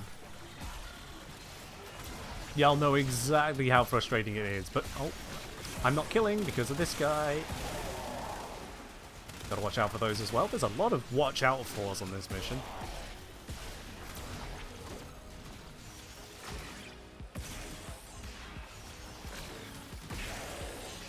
There we go. As long as I keep on top of them, it's okay. When I fail to, health runs out, or energy runs out, something runs out.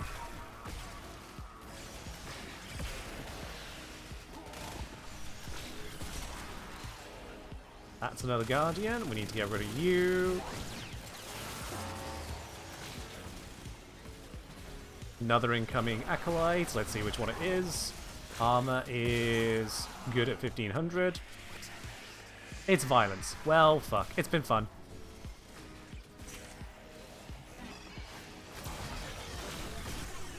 And I'm nullified. Can I throw that in? Oh, he's nearly dead. There we go. Got it.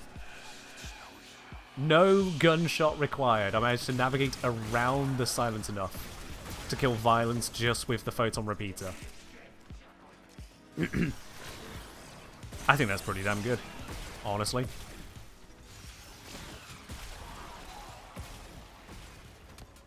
I think that's pretty damn good. Can I not be stuck here?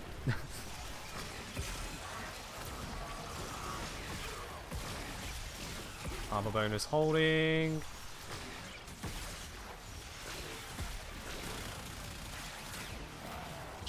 That guy.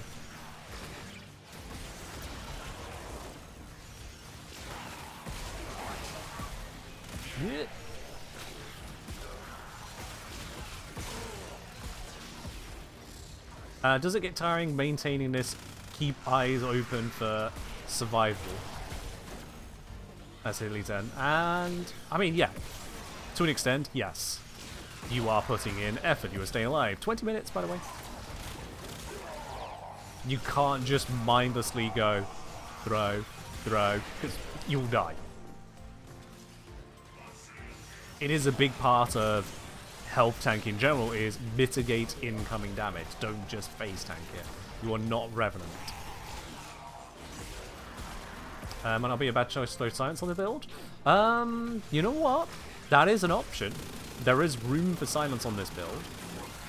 But I think that increasing the tank would allow it to go further than Silence would. Okay, if you were to put Eclipse on here. I say Eclipse because Eclipse doesn't worry about having a high range, burning it all up like you get with Nullstar. You don't need some crazy stats to benefit from it. You just get 75% damage reduction out the box. Which, on top of the other damage reduction we've already stacked, would do quite a bit of work. As it's free recastable, you can also utilize it for shield gating purposes, for Molt Reconstruct purposes, and we are using Molt Reconstruct here.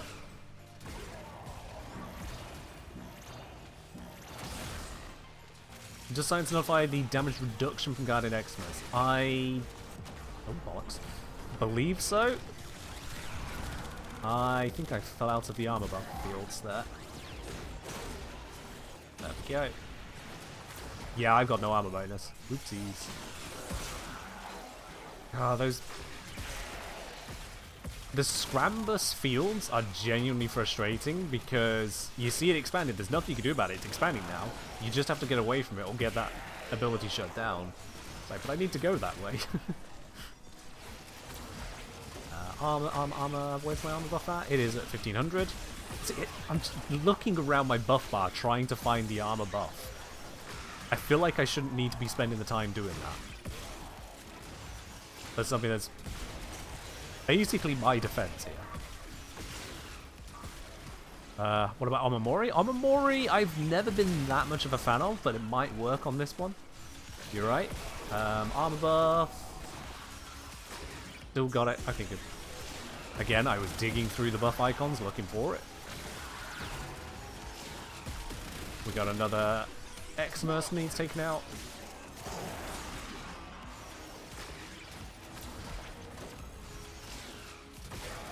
Wondered where the photon went.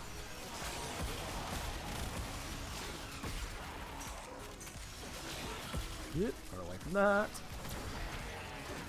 Another of you.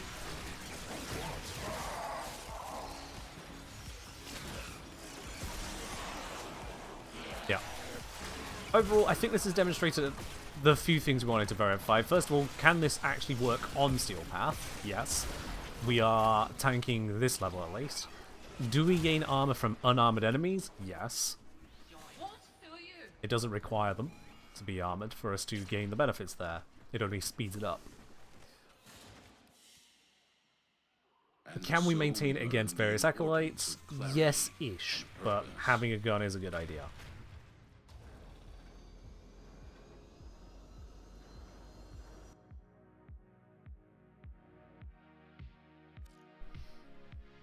Now, the issue with the Corpus is that Silence doesn't turn off the nullifiers, so you're still going to be dancing around those ones.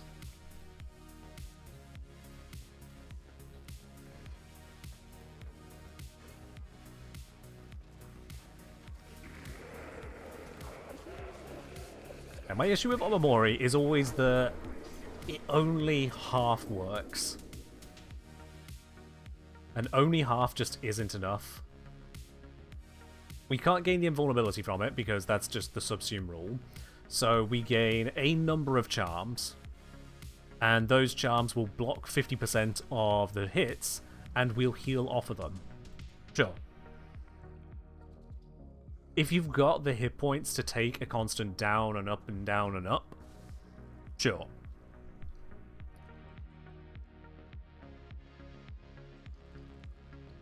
I'm not a huge fan of it. I'm not a huge overall fan of it. Maybe I am misremembering all the features, so I'm just going to go to the wiki real quick and just refocus here. So yeah, it's got... negate a hit, consumes a charm, heals you for the damage dealt multiplied by strength, and puts Overmori on a 3-second cooldown, during which it cannot heal, but also cannot consume a charge. However, the hit negation remains active during this cooldown. When it says the hit negation remains active... Hold on.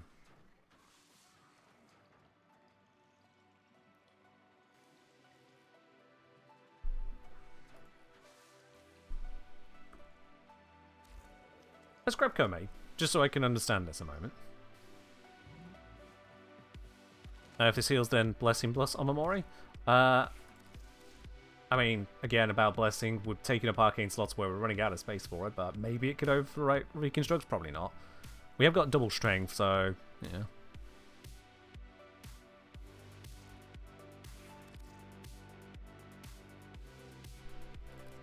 And it's saying, as long as you have at least one charm, regardless of cooldown or heal stuff, you have 50% chance to ignore damage.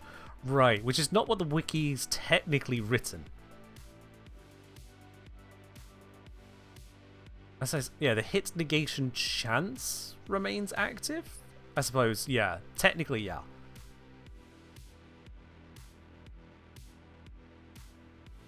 No, yeah. Yeah, it's just 50% in and out.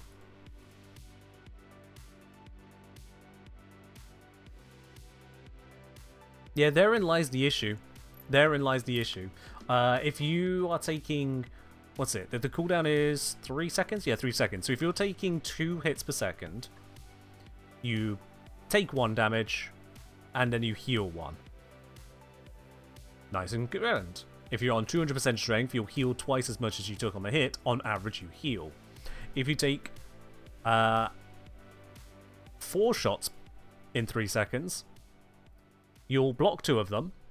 You'll heal off of one of those you block, but then you take 2 hits as well, and that, if they're all equal hits, will average out to a net 0.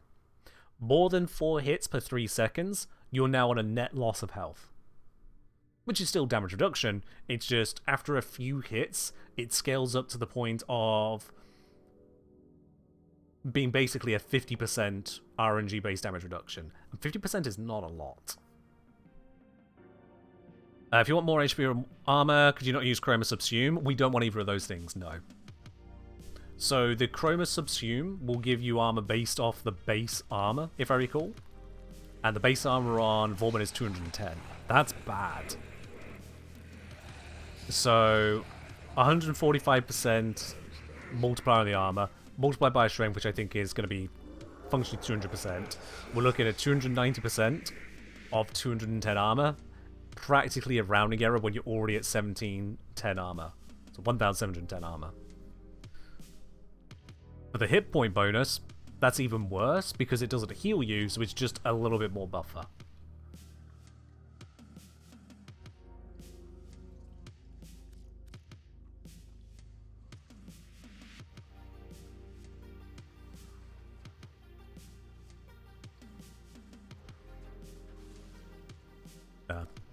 I do feel like the no-nonsense 75% damage reduction of Eclipse, where you can also switch into a damage bonus on demand if you're in a low tank situation. Sorry, low damage situation, or if you find yourself in a situation where you just absolutely need the damage output, that no matter the tank you have, you just need to shoot something now. That kind of swap, and for just 25 energy for 25-second base, is huge. I feel like Eclipse is just broadly the more reliable option there. Out of other options... AD, can we have a split for tanking or whatnot? Blood Altar for healing, we're not going to have an high enough health pool. Ignore Kome, we're talking Vauban. Not a high enough health pool for that to be particularly reliable, I want to say. Because of the way it scales with your health pool on a weird curve. So you could use it as a healing option over Molt Reconstruct. But but I'm not sure I'd want to rely on that. Let's see, what other things are healing? Desiccation is a joke. Dispensary wouldn't put out enough orbs. Evade is invis, not healing. I don't even... Why is that coming up here? I searched heal. Stealth. Right? No. No, wait, no. Stealth not heal in it. Oh, hold on. Oh, it's health per kill. Oh, hang on. Yeah. But it's only on weak point kills. Photon Strike's not going to be landing weak point kills. Never mind, then. Never mind. Fire Blast. You could use the Healing Flames Augment, but... No. Just no. Fracture Blast. Drops health orbs. Not worth it. Gloom could be an option.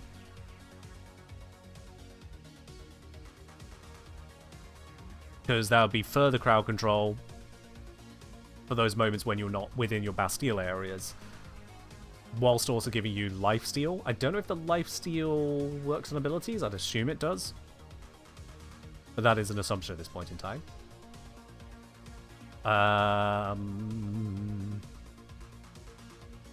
Breathe is certainly an option, but I wouldn't go for it here. Voracious Metastasis is an immediate heal for energy. I'm not against it, but like... I don't think we really want to be spending 50 energy on just a healing ability, to be honest.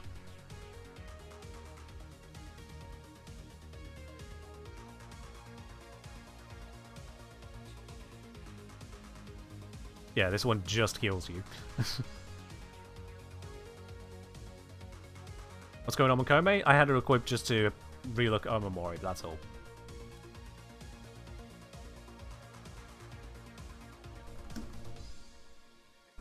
What does Eclipse call its buff then? It says damage reduction. But when I search damage reduction, it doesn't come up.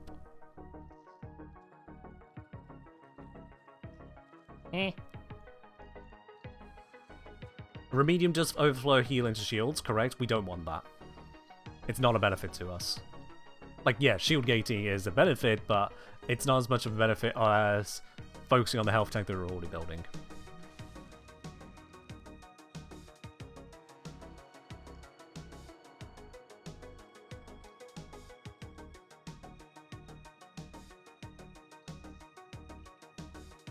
Yeah, so Defy subsumed is a joke in general, but it's even worse for Vauban, we know on that.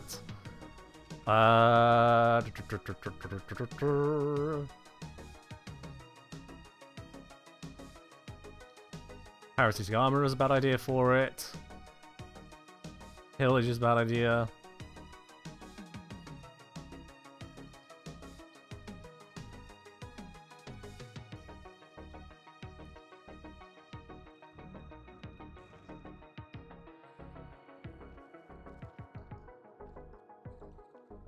Yep.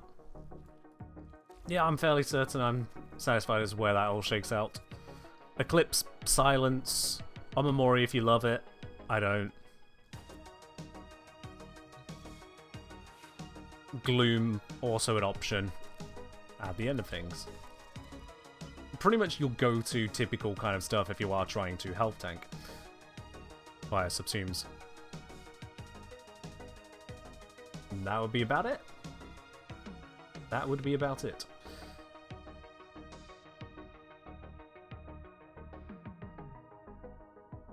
Elemental Ward, Electricity, and Arcane Flow additive together for electric damage on the Nervos. Arcane Stretch. Wait, are Elemental Ward and Arcane Stretch additive together for electric damage on the Nervos? I don't understand the question.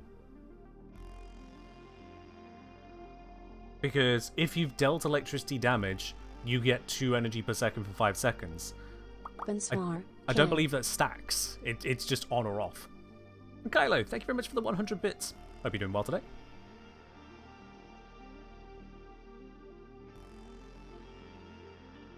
Yeah, I mean, I don't see any value in Elemental Ward Electric in connection with Archon Stretch on Vauban. It's just nothing there to me.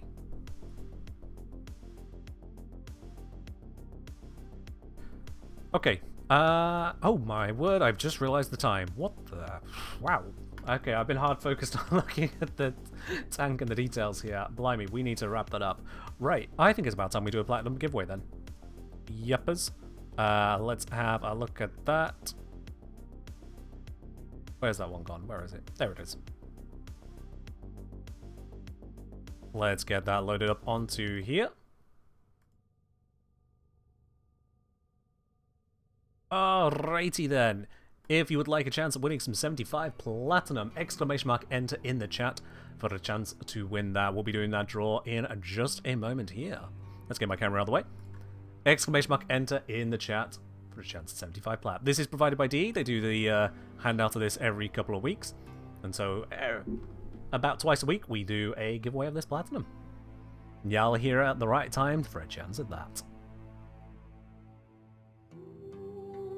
We would say, oh yeah, I mean adding damage to the Nervos, bonus on orchestration to nothing. I wouldn't add damage to the Nervos anyway. The Nervos themselves do so little damage, it's a rounding error. That's not their purpose. Tesla Nervos damage is present to carry a proc and trigger it.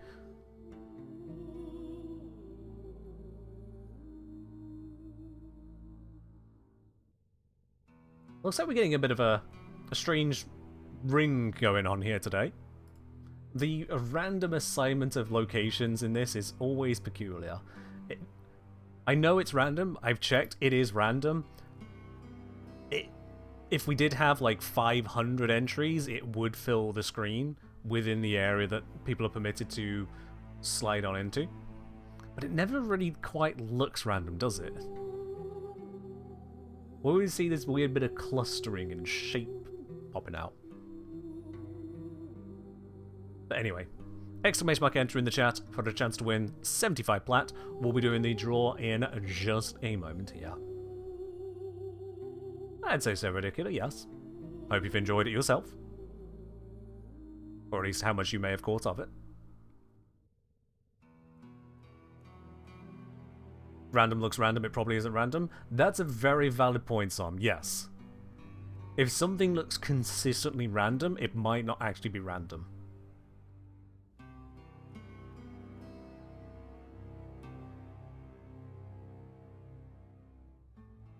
Alright, we'll do the draw in 10 seconds. 10, 9, 8, 7, 6, 5, 4, 3, 2, 1.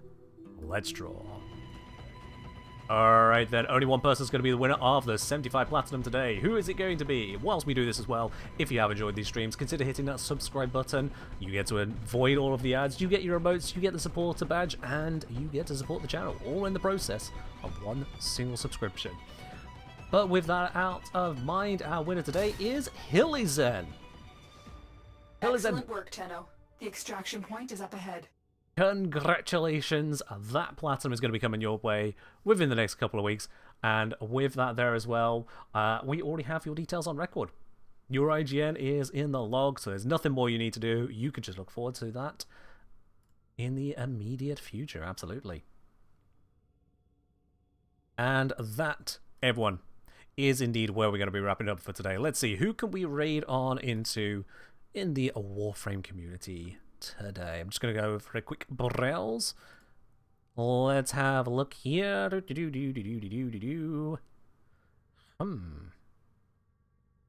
I see that the Vauban heirloom effect has lasted a very long time, and that a lot of the names I recognize are now not here right now. Okay. Eeny, meeny, miny, mo. I actually don't know where to raid into today, if I'm quite honest with you. And in my honest experience, when I don't know where to raid into, it's usually best that we just kind of do a scatter to the winds kind of raid, which is why I hand it over to you. Guys, it's on? I do see that. So, with that chat, I'm going to let you take your pick as to where you would like to head on out to from here. That's where we're going to wrap it up. Thank you very much for joining in, and I will see you in the next stream on Wednesday. Bye-bye for now.